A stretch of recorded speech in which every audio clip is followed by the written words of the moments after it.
Approval ಆದ ತಕ್ಷಣ ಈ ಟೆಂಡರ್ ಕೊಟ್ವಿ. ಈ ಟೆಂಡರಲ್ಲಿ ಫಸ್ಟ್ ಟ್ರಿಪ್ ನಮ್ಗೆ ಯಾರು ನಮ್ಮ ಕಂಡೀಷನ್ಗೆ ಇದಾಕಿ ನಾವು ಭಾರಿ ಕಂಡೀಷನ್ ಹಾಕಿದ್ವಿ. 5 ಕೋಟಿ ಕೆಲಸ ಮಾಡಿರೋನೇ ಟೆಂಡರ್ ಹಾಕಬೇಕು. ಮತ್ತೆ ಥಿಯೇಟರ್ ಬಿಲ್ಡಿಂಗ್ ನಮ್ದು ಮೇಯ್ನ್ ಆಗಿತ್ತು. ಬಿಲ್ಡಿಂಗ್ ಕಟ್ಟಿದ್ರೆ ಥಿಯೇಟರ್ ಮಾಡಬೇಕು ಅಂತ ಉದ್ದೇಶದಲ್ಲಿ. ಹಾಗಾಗಿ ನಾವು ಅದಕ್ಕೆ ಮೈನ್ ಹಾಕಿದ್ದು. ಮತ್ತೆ ಫೈರ್ ಫೈಟಿಂಗ್ ಅಲ್ಲಿ ಒಂದು ಕೆಲಸ ಮಾಡಿದವನಾಗಿರ್ಬೇಕು, ಅದರಲ್ಲಿ ಕಂಡೀಷನ್ ಹಾಕಿ ಮಾಡೋದು. ಅದಕ್ಕೆ ಅಷ್ಟು ಇದಾಗಲಿಲ್ಲ. ಪುನಃ ರೀಟೆಂಡರ್ ಕರೆದ್ವಿ. ರೀಟೆಂಡರ್ ಕರೆದು 3 ಜನ ಅಪ್ಲೈ ಮಾಡಿದ್ರು. 3 ಜನದಲ್ಲಿ ಒಂದು ನೋಟ್ರಿ ಅವರು ರಾಘವೇಂದ್ರ ಪ್ರಸಾದ್ ಅಂತೇಳಿ ಬಾಮೇಸ್ ಕಂಪನಿ ಮೈಸೂರವರು, ಅವ್ರು ತುಂಬ ಚೆನ್ನಾಗಿ ಮಾಡಿದರೆ. ಅವರು ನಮಗೆ ಟೆಂಡರ್ಗೆ ಇದಾಕಿದ್ರು ಸರ್. ನಾವು ಅದನ್ನ ಅಪ್ರೂವ್ ಮಾಡ್ಕೊಡ್ವಿ. ಅಲ್ಲಿಂದ ಕೆಲಸ ಮಾಡಿದ್ವಿ. 2023 ನವಂಬರ್ಲಿ ಕೆಲಸ ಸ್ಟಾರ್ಟ್ ಮಾಡಿದ್ವಿ. ಅಲ್ಲಿಂದ ಸ್ವಲ್ಪ ದಿವಸ ಮಳೆ ಅಂತ ಬಂತು, ಬಿಟ್ಟು ಪುನಃ ಮೇಲಿ 24, 25 ಕೆಲಸ ಮುಗಿಸಿ ಒಂದೇ ವರ್ಷದಲ್ಲಿ 5 ಫ್ಲೋರ್ ಬಿಲ್ಡಿಂಗ್ ಏನೂ ತೊಂದರೆ ಇಲ್ಲದೇ ಕಟ್ಟಿದ್ವಿ. ಮತ್ತು ನಮ್ಮ ಅಧ್ಯಕ್ಷರು ಹೇಗೆ ಅಂತಂದರೆ 5ನೇ ಫ್ಲೋರ್ ಬಿಲ್ಡಿಂಗಲ್ಲಿ ನಾವು ರಾತ್ರಿ 8 ಗಂಟೆಗೆ ಕೆಲಸ ಮಾಡ್ತಾ ಇದ್ರೆ ಮಾಡಿ ಹತ್ತಿ ಬಂದಿದ್ದಾರೆ. ಅದು ಗ್ರೇಟ್. ಏಕೆಂದರೆ ಅವರಿಗೆ ಸಾಮಾನ್ಯ ನನ್ನ ಪ್ರಕಾರ ಒಂದು 73 ವರ್ಷ ಇರ್ಬೋದು. ಈಗ 73 ವರ್ಷದಲ್ಲಿ ಮಾಡಿ ಮೇಲೆ ಕಾಂಕ್ರೀಟ್ ಹಾಕುವಾಗ ಏನು ರಾಡ್ ಹಾಕಿರ್ತೀವಿ ಅದ್ರ ಮೇಲೆ ನಡ್ಕೊಂಡ್ ಬಂದಿದ್ದಾರೆ ಅಂತ ಹೇಳಿದ್ರೆ ಯಾವ ಅಧ್ಯಕ್ಷರು ನಡ್ಕೊಂಡ್ ಬರಲ್ಲ, ಸಾಧ್ಯನೇ ಇಲ್ಲ ಅಲ್ವಾ? ಮತ್ತೆ ನನ್ನ ಸಿಬ್ಬಂದಿಗಳು ಹೆಂಗಿದ್ದಾರೆ ಅಂತ ಹೇಳಿದ್ರೆ, ನನಗೆ 1-2-3 ಸಿಬ್ಬಂದಿ ಇದ್ದಾರೆ, ಅಷ್ಟೇ ಸಾಥ್ ಕೊಡ್ತಾರೆ. ಏನೇ ಮಾಡ್ಬೇಕು ಯಾವುದೇ ಟೈಮ್ ಕರೀರಿ ಜೊತೆಗೆ ಬರ್ತಾರೆ. ಮತ್ತೆ ಇದಕ್ಕೆ ಅಧ್ಯಕ್ಷರ ಸಪೋರ್ಟ್ ಇದೆ. ಬರೀ ನಾನು ಒಬ್ಬ ಕೂತ್ಕೊಂಡು ಏನ್ ಮಾಡೋಕ್ಕಾಗಲ್ಲ. ಆ ಥರ ಒಂದು ಸಂಸ್ಥೆನ ಕಟ್ಟಿದ್ವಿ ಸರ್. ಇವತ್ತು ತುಂಬಾ ಚೆನ್ನಾಗಿದೆ. ಗೋಣಿಕೊಪ್ಪದಲ್ಲಿ ಎಲ್ಲಾ ಬ್ಯಾಂಕ್ಗಳು ಇದೆ. ಆ ಎಲ್ಲಾ ಬ್ಯಾಂಕ್ಗಳಿಗೂ ನ್ಯಾಷನಲ್ ಬ್ಯಾಂಕ್ ಒಂದು 13-14 ಬ್ಯಾಂಕ್ ಇದೆ. 13-14 ಬ್ಯಾಂಕಲ್ಲೂ ನಮ್ಮ ಬ್ಯಾಂಕ್ ಇವತ್ತು ಟಾಪರ್ ಆಗಿ ನಿಂತಿದೆ. ದೊಡ್ಡ ಖುಷಿ ಸರ್ ನಮಗೆ. ದೊಡ್ಡ ಖುಷಿ ಅಲ್ಲ ಸರ್, ನಿಜವಾಗ್ಲೂ ಇದು ಪ್ರತಿಯೊಬ್ಬರು ಹೆಮ್ಮೆಯನ್ನು ಪಡಬೇಕಾದಂಥ ವಿಚಾರ. ಯಾಕೆ ನಾನು ಸೇರಿದಾಗೆ, ಏಕೆಂದ್ರೆ ನಮ್ಮ ಸಹಕಾರಿ ಸಂಘಗಳು ಇಷ್ಟು ಬೆಳೀತಿದ್ದಾವಲ್ಲ ಅಂತ.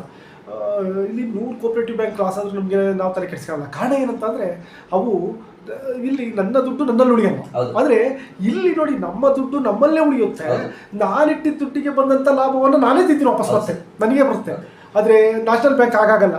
ನಾನಿಟ್ಟಿದ್ದ ದುಡ್ಡು ಮತ್ತಾರು ಎತ್ಕೊಂಡು ವಿದೇಶಕ್ಕೆ ಹೋಗ್ಬೋದು, ಹೇಳಲಿಕ್ಕಾಗಲ್ಲ. ಬಟ್ ಕೋಆಪರೇಟಿವ್ ಬ್ಯಾಂಕ್ ಹಂಗಾಗಲ್ಲ ನೋಡಿ, ಆ ಥರ ಮಾಡೋಲ್ಲ ಕೋಆಪರೇಟಿವ್ ಬ್ಯಾಂಕು ಸರ್. ಜೊತೆಗೆ ಇನ್ನೊಂದೇನಂತಂದರೆ ಇಲ್ಲಿ ನೀವಿದ್ದೀರಲ್ಲ ಸರ್, CEO ಹೋದ ತಕ್ಷಣ ಆರಾಮಾಗಿ ಚೇರಲ್ಲಿ ಕೂತ್ಕೊಂಡು ನಾನು ಬೆಳಿಗ್ಗೆ ಎದ್ದು ಮನೆಗೆ ಹೋಗ್ಬೋದು ಅನ್ನೋ ರೀತಿ ಅಲ್ಲ. ಈ ಚೇರ್ ಹೇಗೆ ಅಂತ ಅಂದರೆ ಕ್ಷಣ ಒಂದೊಂದು ನಿಮಿಷಕ್ಕೂ ಕೂಡ ಅದು ಇದಾಗ್ತಾ ಇರ್ತದೆ. ಒಂದು ನಿಮಿಷ ಕೂಡ ಇಂಪಾರ್ಟೆಂಟ್ ಇಲ್ಲಿ. ಏಕೆಂದ್ರೆ ಒಂದು ಕಡೆ ಸಿಬ್ಬಂದಿಗಳು ಬರ್ತಾರೆ, ನಿಮ್ಮನ್ನೇ ಕೇಳ್ತಾರೆ. ಮತ್ತೊಂದು ಕಡೆ ಗ್ರಾಹಕರು ಬರ್ತಾರೆ, ಅವ್ರು ಕೂಡ ನಿಮ್ಮನ್ನೇ ಯಾರೇ ತಪ್ಪು ಮಾಡಲಿ ಇಲ್ಲಿ ಇಡೀ ನಿಮ್ಮ ಬ್ಯಾಂಕಲ್ಲಿ ಎಲ್ಲೇ ತಪ್ಪಾದರೂ ನಿಮ್ಮ ಚೇಂಬರ್ಗೆ ಬರ್ತಕ್ಕಂಥದ್ದು, ಅಥವಾ ಅಧ್ಯಕ್ಷರ ಜೊತೆ ಇದಾದರೂ ಕೂಡ ಬರ್ತಕ್ಕಂಥ ನಿಮ್ಮ ಚೇಂಬರ್ಗೆ, ಆಡಳಿತ ಮಂಡಳಿ ಅವ್ರು ಬರೋದು ನಿಮ್ಮ ಚೇಂಬರ್ಗೆ, ಬೇರೆ ನಮ್ಮಂಥವ್ರು ಯಾರು ಬಂದರೂ ಬರೋದು ನಿಮ್ಮ ಚೇಂಬರ್ಗೆ. ಇವರೆಲ್ಲರನ್ನೂ ಕೂಡ ಸರಿಯಾಗಿ ಒಂದೇ ರೀತಿ ಕ್ಯಾರಿ ಮಾಡ್ಬೇಕು. ನೀವು ಯಾರನ್ನೂ ಕೂಡ ಇದು ಮಾಡುವಂತಿಲ್ಲ. ಎಷ್ಟು ಇದಾಗಿದೆ ಸರ್, ತೃಪ್ತಿಕರವಾಗಿ ಈ ಒಂದು ಹುದ್ದೆಯನ್ನು ಅವತ್ತಿನಿಂದ ಇವತ್ತವರೆಗೂ ನಿರ್ವಹಿಸ್ತಾ ಇದ್ದೀರಿ. ಸರ್ ನನಗೆ ಏನು ನಾನು CEO ಆಗಿದ್ದೀನಿ, ನಾನು ಯಾವತ್ತೂ CEO ಅಂತ ಹೇಳ್ಕೊಳ್ಳಿಲ್ಲ. ನಾಳೆ ಅಟೆಂಡರ್ ಒಂದಿಲ್ಲ, ನಾನು ಏನು ಗುಡಿಸ್ಬೇಕು ಆ ಕೆಲಸ ನಾನು ಮಾಡ್ತೀನಿ. ನಾಳೆ ಡೋರ್ ಹಾಕ್ಬೇಕು ನಾನು ಮಾಡ್ಕೊಂಡು ಹೋಗ್ತೀನಿ. ಅಥವಾ ಒಂದು ಮೆಂಬರ್ಸ್ ಬಂದಾಗ ಅವನಿಗೆ ನಮ್ಮ ಸಿಬ್ಬಂದಿಗಳಿಲ್ಲ ಅಲ್ಲಿ, ಅಥವಾ ನಾನು CEO ನಾನು ಇಲ್ಲೇ ಕೂತ್ಕೋಬೇಕು, ನಾನು ಕೆಲಸ ಮಾಡಲ್ಲ, ಆ ಭಾವನೆ ನಮ್ಮಲ್ಲಿಲ್ಲ ಸರ್. ಯಾರು ಒಬ್ರು ಕಸ್ಟಮರ್ ಬಂದರು, ಅವ್ರನ್ನ ಕರ್ಕೊಂಡೋಗಿ ಅವ್ರಿಗೆ ಏನು ಬೇಕು ಅದನ್ನು ನಾನು ನನ್ನ ಸಿಬ್ಬಂದಿಯಿಂದ ಕೊಡಿಸೋ ಕೆಲಸ ಮಾಡ್ತಾ ಇದ್ದೀವಿ. ಮತ್ತು ನಮ್ಮ ಸಿಬ್ಬಂದಿಯಲ್ಲಿ ಆಗಲಿ, ನಮ್ಮ ಬೋರ್ಡ್ ಅವರಾಗಲಿ. ಇನ್ನೊಂದು ಸರ್, ನಮ್ಮ ಬೋರ್ಡ್ ಅವ್ರಲ್ಲಿ ಹೆಂಗೆ ಅಂತಂದರೆ, ನಾನು ಸಿಬ್ಬಂದಿ ಅಥವಾ ಬೋರ್ಡ್ ಆ ಭಾವನೆ ಇಲ್ಲ, ಫ್ರೆಂಡ್ಲಿ. ಇವತ್ತು ಅಷ್ಟು ಚೆನ್ನಾಗಿದ್ವಿ. ಇವತ್ತು ಒಂದು ಬೋರ್ಡ್ ಅವ್ರು ಬಂದರು, ನಾವು ಎಲ್ಲರ ಜೊತೆಲೇ ಕೂತ್ಕೊಳ್ತೀವಿ, ಜೊತೆಲೇ ಹರಟೆ ಹೊಡಿತೀವಿ, ಜೊತೆಲೇ ಊಟ ಮಾಡ್ತೀವಿ, ಜೊತೆಲೇ ಬರ್ತೀವಿ. ಅದೊಂಥರ ಮನೆ ಹತ್ರ ಆಗಿದೆ. ನಾವು ಮನೆಯಕ್ಕಿಂತ ಜಾಸ್ತಿ ನಮ್ಮ ಸಂಸ್ಥೆಯಲ್ಲಿ ಇರ್ಲಿಕ್ಕೆ ನಾವು ಖುಷಿ ಪಡ್ತೀವಿ ಸರ್. ಇಡೀ ನನ್ನ ಸಿಬ್ಬಂದಿ ನಾವು ಮನೆಯಲ್ಲಿಕ್ಕಿಂತ ನಾವು ಇಲ್ಲಿ ಬರೀ ಆರಾಮಿದ್ದೀವಿ ಸರ್. ನಿಜವಾಗ್ಲೂ ಸರ್. ಕಾರಣ ಏನಾದರೂ ಆ ಥರ ಇದ್ದಾಗ ಬ್ಯಾಂಕ್ಗಳು ಬೆಳೆಸ್ಬೋದು. ಈಗ CEO ಯಾವ್ದಾದ್ರು ಒಂದು ತೀರ್ಮಾನ ತಗೊಬಿಟ್ರು, ಆಡಳಿತ ಮಂಡಳಿ ಗೊತ್ತಿರ್ತಾರೆ, ಆ ತೀರ್ಮಾನವನ್ನು ಖಂಡಿಸಬಾರ್ದು. ಅದರ ಲಾಭ ನಷ್ಟಗಳ ಬಗ್ಗೆ ಯೋಚನೆಯನ್ನು ಮಾಡಬೇಕು. ಅದೊಂದು ವಿಷಯ ಸರ್. ನಮ್ಮ ಏನು ಆಡಳಿತ ಮಂಡಳಿ ಇದೆ, ಇವತ್ತು ನಾನೇನಾದ್ರು ಅಧ್ಯಕ್ಷರು ಗೊತ್ತಿರೋ ಒಂದು ತೀರ್ಮಾನ ತಗೊಂಡೆ ಅಂದರೆ ನಾನು ಅಷ್ಟೇ ಅಂತ ಇದು ತೀರ್ಮಾನ ತಗೊಳಕ್ ಹೋಗಲ್ಲ. ಬೈ ಚಾನ್ಸ್ ಯಾವುದೋ ಒಬ್ಬ ಲೋನ್ ಅವರು ಮೊದಲ ಅವ್ನು ನ್ಯಾಷನಲ್ ಬ್ಯಾಂಕ್ ಹೋಗಿದ್ದ, ಅವ್ನು ಕರ್ಕೊಂಡ್ಬಂದ್ವಿ, ಅವ್ನಿಗೆ ಇವತ್ತೇ ಲೋನ್ ಬೇಕು. ಅಧ್ಯಕ್ಷರು ಫೋನ್ ಮಾಡ್ತೀನಿ, ಸರ್ ಈ ಥರ ಇವನಿಗೆ ಲೋನ್ ಬೇಕು ಕೊಡು ಅಂತ ಹೇಳಿದ್ರೆ ಅವ್ರು ಯಾವತ್ತೂ ಕೊಡಲ್ಲ ಅಂತ ಹೇಳಲ್ಲ. ಅವ್ರು ಕೊಡಲ್ಲ ಅಂತ ಅಲ್ಲ, ಕೊಡು ಅಂತ ಹೇಳ್ಬಿಟ್ಟು ನಾ ರೆಕಾರ್ಡ್ ಇಲ್ದೇ ಕೊಡಲ್ಲ. ಯಾರೇ ಬಂದ್ರು ಪಕ್ಕ ರೆಕಾರ್ಡ್ ಕೊಡು, ಲೋನ್ ತಗೊಂಡವ್ರು. ಬೈ ಚಾನ್ಸ್ ಲೋನ್ ನಾಳೆ ಸಾಕು ನನಗೆ, ಇಲ್ಲ ಇವತ್ತೇ ನೀನು ಲೋನ್ ಕೊಡ್ತೀನಿ, ವಸೂಲಾತಿ ನೀನು 365 ದಿವಸ ಲೋನ್ ಕಟ್ಟಲಿಲ್ಲ, 365 ದಿವಸ ನಾನು ನಿಮ್ಮ ಮನೆಗೆ ಬರ್ತೀವಿ. ನಮ್ಮ ಕಾನ್ಸೆಪ್ಟ್ ಇದೆ ಸರ್. ಎಸ್, ನಿಜವೂ ಒಳ್ಳೆ ವಿಚಾರ ಸರ್ ಇದು. ಯಾಕೆಂತಂದ್ರೆ ಜವಾಬ್ದಾರಿ ಇರಬೇಕು. ಕೇವಲ ನಂಗೆ ಜವಾಬ್ದಾರಿ ಕೊಟ್ಬಿಟ್ಟವ್ರಪ್ಪ ಅಂತಂದ್ರೆ ಸುಮ್ಮನೆ ನಾನು ಮಾಡ್ಕೊಂಡು ಹೋಗೋದಲ್ಲ, ಅದು ಜವಾಬ್ದಾರಿ ನಿಮ್ಮ ಮೇಲೆ ಇರಬೇಕು. ನೀವು ಈಗ ಅವರು ಅಷ್ಟು ಫ್ರೀಡಮ್ ಕೊಟ್ಟಿದ್ದಾರೆ, ಆ ಫ್ರೀಡಮ್ ಉಳಿಸಿಕೊಳ್ತಕ್ಕಂಥ ಜವಾಬ್ದಾರಿ ಕೂಡ ನಿಮ್ಮ ಮೇಲೆ ಇರುತ್ತೆ ಸರ್. ಸರ್, ಜೊತೆಗೆ ಈ ಸಹಕಾರಿ ಸಂಘಗಳೇನಾಗ್ತದೆ ಅಂತಂದ್ರೆ ಸಹಕಾರಿ ಸಪ್ತಾಹ ಅಂತ ನಡೆಯುತ್ತೆ. ಈ ಸಹಕಾರಿ ಸಪ್ತಾಹ ಇದೆಯಲ್ಲ ಸರ್, ನಿಜವಾಗ್ಲೂ ಸಹಕಾರಿ ಸಂಘಗಳಿಗೆ ಒಂದು ಒಳ್ಳೆ ವಿಚಾರ ಇದೆ. ಪ್ರತಿ ಡಿಸೆಂಬರ್ ನವೆಂಬರ್ ನಡೆಯುತ್ತೆ ಈ ಸಹಕಾರಿ ಸಪ್ತಾಹ. ಆಲ್ಮೋಸ್ಟ್ ಎಲ್ಲ ಬ್ಯಾಂಕ್ಗಳು ಮಾಡ್ತವೆ. ಸೊ ನಿಮ್ಮ ಬ್ಯಾಂಕಲ್ಲಿ ಸಹಕಾರಿ ಸಪ್ತಾಹವನ್ನು ಮಾಡಿದ್ರೆ ಯಾವ ರೀತಿ ಮಾಡಿದ್ದೀರಾ, ಏನೆಲ್ಲ ಇದು ಕಾರ್ಯಕ್ರಮ ಇತ್ತು, ಹೇಗಿತ್ತು, ಯಾವೆಲ್ಲ ಬ್ಯಾಂಕ್ಗಳು ಇನ್ಕ್ಲೂಡ್ ಆಗಿ ಮಾಡಿದ್ರೆ ಅಥವಾ ನೀವು ಇಂಡಿಪೆಂಡೆಂಟ್ ಆಗಿ ಮಾಡಿದ್ರೆ ಡೀಟೇಲ್ಸ್ ಕೊಡಿ ಸರ್. ನಾವು ಇಂಡಿಪೆಂಡೆಂಟ್ ಆಗಿ ಮಾಡಿದ್ವಿ, ನಾವು ತುಂಬಾ ಚೆನ್ನಾಗಿ ಮಾಡಿದ್ವಿ. ಯಾವ ರೀತಿ ಒಂದು ಸಹಕಾರಿ ಸಪ್ತಾಹ ಮಾಡ್ಬೋದು ಅಂತೇಳಿ ನಾವು ತೋರಿಸ್ಕೊಟ್ಟಿದ್ವಿ ಸರ್ ಜನಗೆ. ನಮ್ಮ ಮೆಂಬರ್ಸ್ನೆಲ್ಲ ಕರೆದಿದ್ವಿ, ಅವರಿಗೆ ಸಹಕಾರಿ ಸಪ್ತಾಹದ ಬಗ್ಗೆ ಏನು ಅಂತ ತಿಳುವಳಿಕೆ ಹೇಳಿದ್ವಿ. ಮತ್ತೆ ಅವರು ನೇಸೇಜ್ ಬ್ಯಾಂಕ್ ಬಿಟ್ಟು ಸಹಕಾರಕ್ಕೆ ಯಾಕೆ ಬರಬೇಕು, ಮತ್ತೆ ಸಹಕಾರ ಯಾಕೆ ಬೆಳೀತು, ಅವತ್ತು ಯಾಕೆ ಬೆಳೆಸ್ತಾರೆ ಇದನ್ನ, ಮತ್ತೆ ಎರಡನೇ ಸಲ ಅದು ಫೇಲ್ಯೂರ್ ಆಯಿತು, ಅಲ್ಲಿಂದ ಯಾವ ರೀತಿ ವೈಜ್ಞಾನಿಕ ವರದಿ ಏನೋ ಬಂತು, ಅಲ್ಲಿಂದ ಹೇಗೆ ಸಹಕಾರ ಬಂತು, ಮತ್ತೆ ಈಗ ಸೆಂಟ್ರಲ್ ಗೌರ್ಮೆಂಟ್ ಅಮಿತ್ ಶಾ ಅವರು ಇದೊಂಥರ ಕನಸಿದ್ದಂಗೆ ಅದನ್ನು ನಾವು ಯಾಕೆ ಜನಗಳು ಮುಂದಟ್ಟು ಮಾಡೋದು, ಅದು ಪಕ್ಕಾ ಮುಂದಟ್ಟು ಮಾಡಿ ಇದು ಮಾಡ್ತಾ ಇದ್ದೀವಿ ಸರ್. ಸರ್, ಖಂಡಿತ ಸರ್, ಖಂಡಿತ ನಿಜವಾಗ್ಲೂ ಒಂದು ಒಳ್ಳೆಯ ವಿಚಾರ. ಇಂಥವೆಲ್ಲ ನಡೆದಾಗ ಮಾತ್ರ ಜನಗಳಿಗೆ ತಲುಪುತ್ತೆ ಸರ್. ಜೊತೆಗೆ ಇಲ್ಲಿ ನೋಡಿ ಸರ್, ಡೆಪಾಸಿಟ್ ಇದೆಯಲ್ಲ ಸರ್, ಡೆಪಾಸಿಟ್ ಸುಮ್ಮನೆ ಬರಲ್ಲ. ಇಷ್ಟೊಂದು ಡೆಪಾಸಿಟ್ ತರದಿದೆಯಲ್ಲ, ಸಾಮಾನ್ಯ ವಿಚಾರ ಅಲ್ವೇ ಇಲ್ಲ. ನ್ಯಾಷನಲ್ ಬ್ಯಾಂಕ್ ಹೊರತುಪಡಿಸಿ, ನ್ಯಾಷನಲೈಸ್ ಬ್ಯಾಂಕ್ ಹೊರತುಪಡಿಸಿ ಕೋಆಪರೇಟಿವ್ ಬ್ಯಾಂಕಿಗೆ ಯಾರು ಇಷ್ಟೊಂದು ಡೆಪಾಸಿಟ್ ತಂದಿಟ್ಟಲ್ಲ. ಇಷ್ಟೊಂದು ಡೆಪಾಸಿಟ್ ಬರ್ತಾ ಇದೆ ಅಂತಂದ್ರೆ ನಿಮ್ಮ ಫೇಸ್ ವ್ಯಾಲ್ಯೂ ಇಂಪಾರ್ಟೆಂಟ್ ಆಗುತ್ತೆ. ಇಲ್ಲಿ ಬಂದು ಕೂತಾಗ ನೋಡಪ್ಪ ಆಡಳಿತ ಮಂಡಳಿಯವರು ಎಲ್ಲೋ ಇದ್ದಾರೆ, ನಾನು ದಿನ ನೋಡೋದು ನಿನ್ನ ಮುಖವನ್ನ, ದಿನ ಬಂದಾಗ ಸಿಗ್ತಕ್ಕಂಥದ್ದು ನೀವೇ. ನಿಮ್ಮ ಫೇಸ್ ವ್ಯಾಲ್ಯೂ ಇಂಪಾರ್ಟೆಂಟ್. ನಾನು ಬಂದು ದುಡ್ಡಿಟ್ಟು ಹೋಗ್ತೀನಿ, ನಾಳೆ ಆ ದುಡ್ಡು ಗ್ಯಾರಂಟಿ ಏನು, ಯಾವ ಗ್ಯಾರಂಟಿ ಮೇಲೆ ನಾನು ನಿಮ್ಮಲ್ಲಿ ಬಂದು ಹಣವನ್ನ ಡೆಪಾಸಿಟ್ ಮಾಡಬೇಕು, ಡೀಟೇಲ್ಸ್ ಕೊಡ್ತಾರೆ ಸರ್. ನಾವು ಯಾವುದೇ ಒಂದು ಠೇವಣಿದಾರ ಬ್ಯಾಂಕಿಗೆ ಬಂದ್ರೆ ಯಾವತ್ತು ಮುಖನ ಸಿಟ್ ಮಾಡ್ಕೊಳ್ಳೋದಾಗ್ಲಿ ಅಥವಾ ಇದು ಮಾಡ್ಕೊಳ್ಳೋ ಅದಿಲ್ಲ. ಅವ್ರು ಬಂದ ತಕ್ಷಣ ಕರೆದು ಕೂರಿಸಿ ಅವ್ರನ್ನ ಕೂತ ಜಾಗದಲ್ಲಿ ಅವ್ರ ಕ್ಯಾಶ್ನ ತಗೊಂಡೋಗಿ ನಾವೇ ಎಣಿಕೆ ಮಾಡಿ ಅವ್ರಿಗೆ ಏನು ಅವ್ರ ಹತ್ರ ಸೈನ್ ತಗೊಳ್ಬೇಕು, ಅವ್ರು ಕೂತ ಜಾಗದಲ್ಲಿ ಸೈನ್ ತಗೊಂಡು ಸರ್ಟಿಫಿಕೇಟ್ ಇಶ್ಯೂ ಮಾಡಿ ಅಲ್ಲಿಂದ ನಾವು ಅಧ್ಯಕ್ಷಗಳು ಸರ್ ಇಂಥ ಡೆಪಾಸಿಟ್ ಬಂದಿದೆ, ಅಧ್ಯಕ್ಷ ಬರೋರು ವೆಯ್ಟ್ ಮಾಡಿ ಆ ಭಾವನೆ ಇಲ್ಲ. ಯಾಕೆಂದ್ರೆ ಅಧ್ಯಕ್ಷ ನಮಗೆ ಫುಲ್ ಪವರ್ ಕೊಟ್ಟಿದ್ದಾರೆ. ಖಂಡಿತ ಸರ್. ನೋಡಿ, ಅದೊಂದು ವಿಷಯದಲ್ಲಿ ನಾವು ಗ್ರೇಟ್ ಸರ್. ನಿಜವಾಗ್ಲೂ ಸರ್, ನಿಜವಾಗ್ಲೂ. ಯಾಕೆಂದ್ರೆ ಎಲ್ಲ ಬ್ಯಾಂಕ್ಗಳಲ್ಲೂ ಸಿಗಲ್ಲ ಇದು. ಒಂದು ಮಂಚಕ್ಕೆ 4 ಕಾಲು ಇರುತ್ತೆ, ಒಂದು ಠೇವಣಿದಾರ, ಒಂದು ಸಾಲಗಾರ, ಇನ್ನೊಂದು ಸಿಬ್ಬಂದಿ, ಇನ್ನೊಂದು ಬೋರ್ಡು. ಈ 4 ಜನ ಒಂದಾದ್ರೆ ನಾವು ಆರಾಮಾಗಿ ಮಲಗಬಹುದು ಸರ್. ಕರೆಕ್ಟ್ ಹೇಳಿದ್ರಿ ಸರ್, ಸರಿಯಾದ. ಸಿಒ ನೆಮ್ಮದಿ ಮಲಗಿದ್ದಾನೆ ಅಂತ 4 ಚೆನ್ನಾಗಿದೆ, ಆರಾಮಲಿದ್ದೀನಿ ಸರ್. ನಂತರ ಈ ಸಿಬ್ಬಂದಿಗಳಿದ್ದಾರಲ್ಲ ಸರ್, ಸಿಬ್ಬಂದಿಗಳಿಗೆ ಸಮಸ್ಯೆ ಇಲ್ಲದೆ ಇರ್ತಕ್ಕಂಥ ಸಿಬ್ಬಂದಿಗಳು ಇರಲ್ಲ. ಯಾಕೆಂದ್ರೆ ಎಲ್ರಿಗೂ ಕೋಟಿಗಟ್ಟಲೆ ದುಡ್ಡಿದ್ರೆ ಯಾರು ಬಂದು ಕೆಲಸ ಮಾಡಲ್ಲ. ನನಗೆ ಯಾಕಪ್ಪ ನಾನೇ ಬ್ಯಾಂಕಲ್ಲಿ ದುಡ್ಡು ಇಡ್ತೀನಿ, ಹೋಗಪ್ಪ ಅದನ್ನ ಜೀರೋ ಮಾಡ್ತೀನಿ ಅಂತಾರೆ. ಕೆಲಸ ಮಾಡ್ತಾರೆ ಅಂದಾಗ ಅವರ ವೈಯಕ್ತಿಕ ಸಮಸ್ಯೆಗಳಿರುತ್ತೆ. ಆ ಕಾರಣಕ್ಕೆ ಕೆಲಸಕ್ಕೆ ಬಂದು ಕೆಲಸವನ್ನು ಮಾಡ್ತಕ್ಕಂಥದ್ದು. ಆ ಸಮಸ್ಯೆಗಳಿಗೆ ಸ್ಪಂದಿಸೋದು ಯಾರು ಜವಾಬ್ದಾರಿ? ಆಡಳಿತ ಮಂಡಳಿ ಮತ್ತೆ ನಿಮ್ಮ ಜವಾಬ್ದಾರಿ. ಯಾಕೆಂದ್ರೆ ಈಗ ನಾವು ಸರ್ಕಾರಿ ಕೆಲಸಕ್ಕೆ ಹೋಗ್ಬಿಟ್ರೆ ಸರ್ಕಾರಿ ಕೆಲಸ ಅವ್ರಿಗೆ ಏನು ಸಮಸ್ಯೆನೇ ಬರಲ್ಲ. ಅದು ಗೌರ್ಮೆಂಟ್ ತಕ್ಷಣ ಲೋನ್ ಕೊಡುತ್ತೆ, ಅವ್ರಿಗೆ ಏನು ಬೇಕು ಲೋನ್ ಅಪ್ಲೈ ಮಾಡಿದ್ರೆ ಲೋನ್ ಅಪ್ರೂವಲ್ ಆಗುತ್ತೆ, ಒಳ್ಳೆ ಸಂಬಳ ಬರುತ್ತೆ, 50-60 ಸಾವಿರ ಸ್ಯಾಲ್ರಿ ಬರುತ್ತೆ, ನೆಮ್ಮದಿ ಲೈಫ್ ಅವ್ರದ್ದು. ಆದರೆ ನಾವು ಕೋಆಪರೇಟಿವ್ ಸೆಕ್ಟರಿಗೆ ಬಂದಾಗ ಇವೆಲ್ಲವೂ ಸಾಧ್ಯ ಆಗಲ್ಲ. ಕೋಆಪರೇಟಿವ್ ಸೆಕ್ಟರಲ್ಲಿ ಇವು ನಿಮ್ಮನ್ನ ಸಿಬ್ಬಂದಿ ಅಂದರೆ ಪರಿಗಣಿಸಲ್ಲ ಸರ್ಕಾರ. ನಮ್ಮ ಸಿಬ್ಬಂದಿನೇ ಅಲ್ಲ ಅಂತ ಹೇಳುತ್ತೆ ಸರ್ಕಾರ. ನಮಗೆ ಇವಾಗ ಸಂಬಂಧನೇ ಇಲ್ಲ. ಕೋಆಪರೇಟಿವ್ ಇಲಾಖೆಯವರು ಪ್ರತಿಯೊಂದನ್ನು ತಗೊಳ್ತಾರೆ, ನಿಮ್ಮನ್ನು ಮಾತ್ರ ಹೊರಗೆ ಇರ್ತಾರೆ.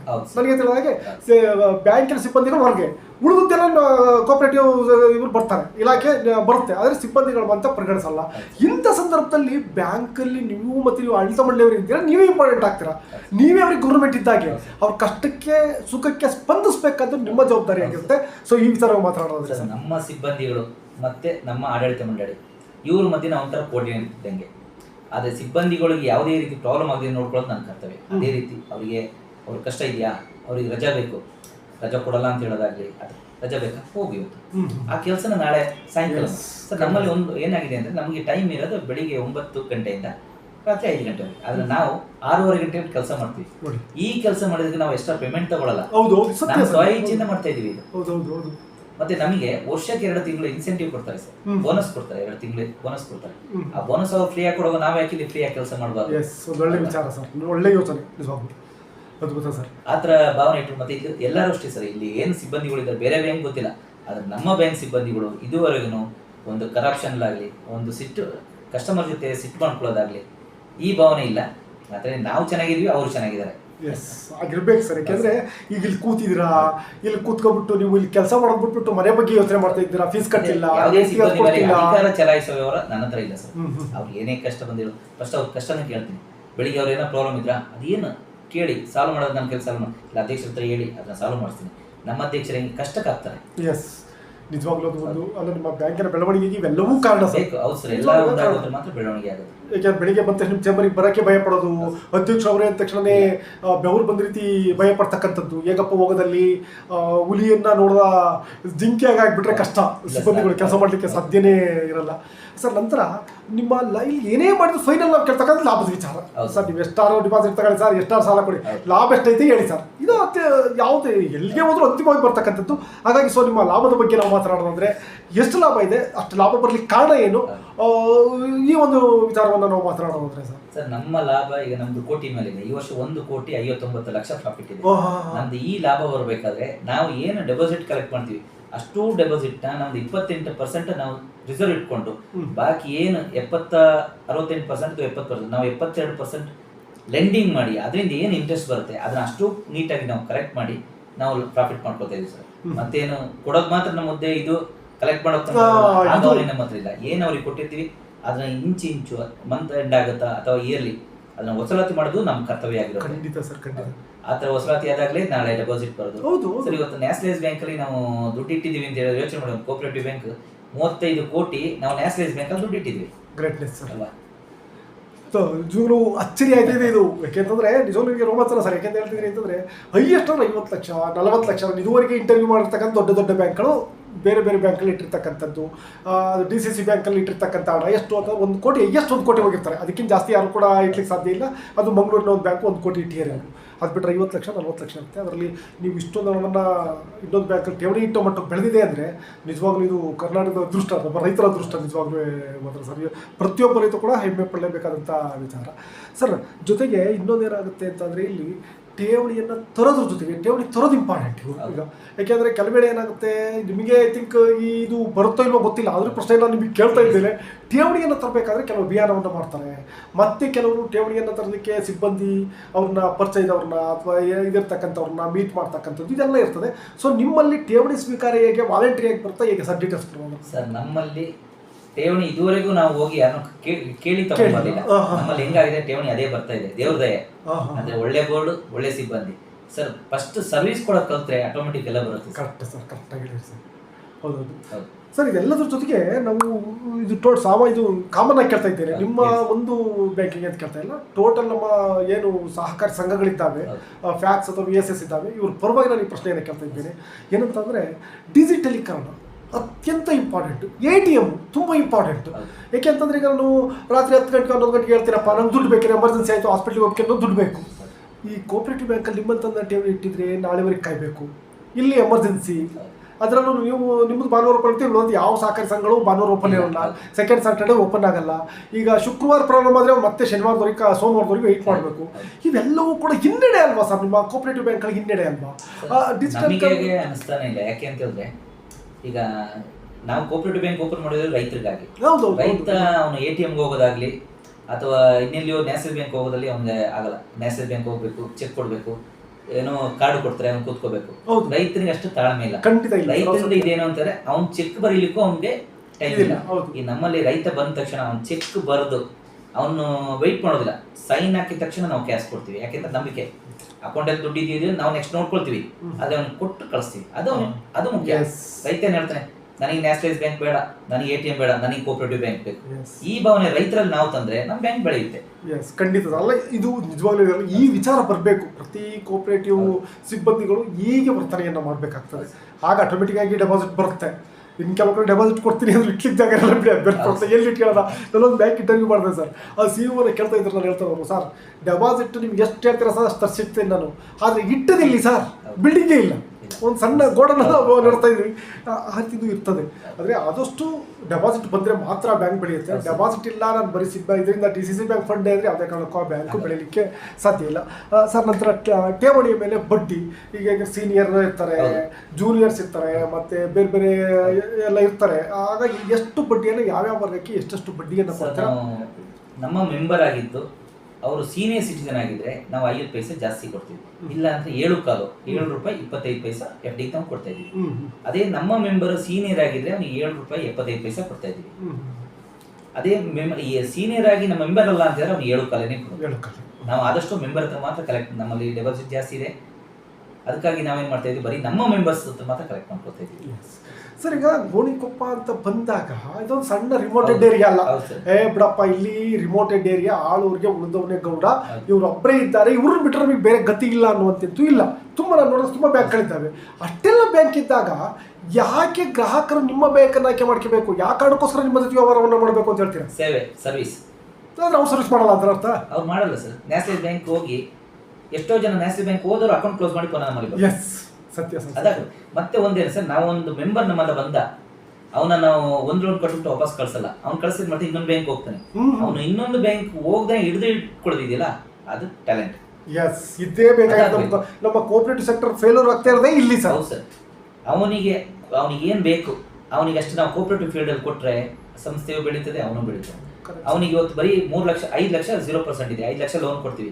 ನೆಕ್ಸ್ಟ್ ಅವನಿಗೆ ಸಾಲಲ್ಲ, ಅವನು ಬೇರೆ ಲೋನ್ನ ಅವ್ನ ನ್ಯಾಷನಲ್ ಬ್ಯಾಂಕ್ ಹುಡುಕಿ ಹೋಗ್ತಾನೆ. ಅದು ಬಿಟ್ಟು ಕರೆದ್ಬಿಟ್ಟು ನಾವೇನೇ ಅವನಿಗೆ ಕೊಟ್ಟರೆ ಅವ್ನು ನ್ಯಾಷನಲ್ ಬ್ಯಾಂಕ್ ಹೋಗಲ್ಲ, ನಮ್ಮಲ್ಲೇ ಇರ್ತಾನೆ. ಆ ಕೆಲಸ ನಾವು ಕೋಆಪರೇಟಿವ್ ಅವ್ರು ನಾವು ಮಾಡಿದ್ರೆ ಆಟೋಮೆಟಿಕ್ ನಮ್ಮ ಮೆಂಬರ್ ನಮ್ಮಲ್ಲಿ ಇರ್ತಾರೆ ಸರ್. ಇಲ್ಲ, ದೊಡ್ಡ ಸಮಸ್ಯೆ ಅಂದರೆ ನಾನು ನೋಡಿದಾಗ ಬೇರೆ ಬೇರೆ ಬ್ಯಾಂಕ್ಗಳಲ್ಲಿ ಇರ್ತಕ್ಕಂಥ ಕಂಪ್ಲೇಂಟ್ ಇದು ಏನಂದರೆ 0% ಸಾಲವನ್ನು ಇಲ್ಲಿ ತಗೊಳ್ತಾರೆ.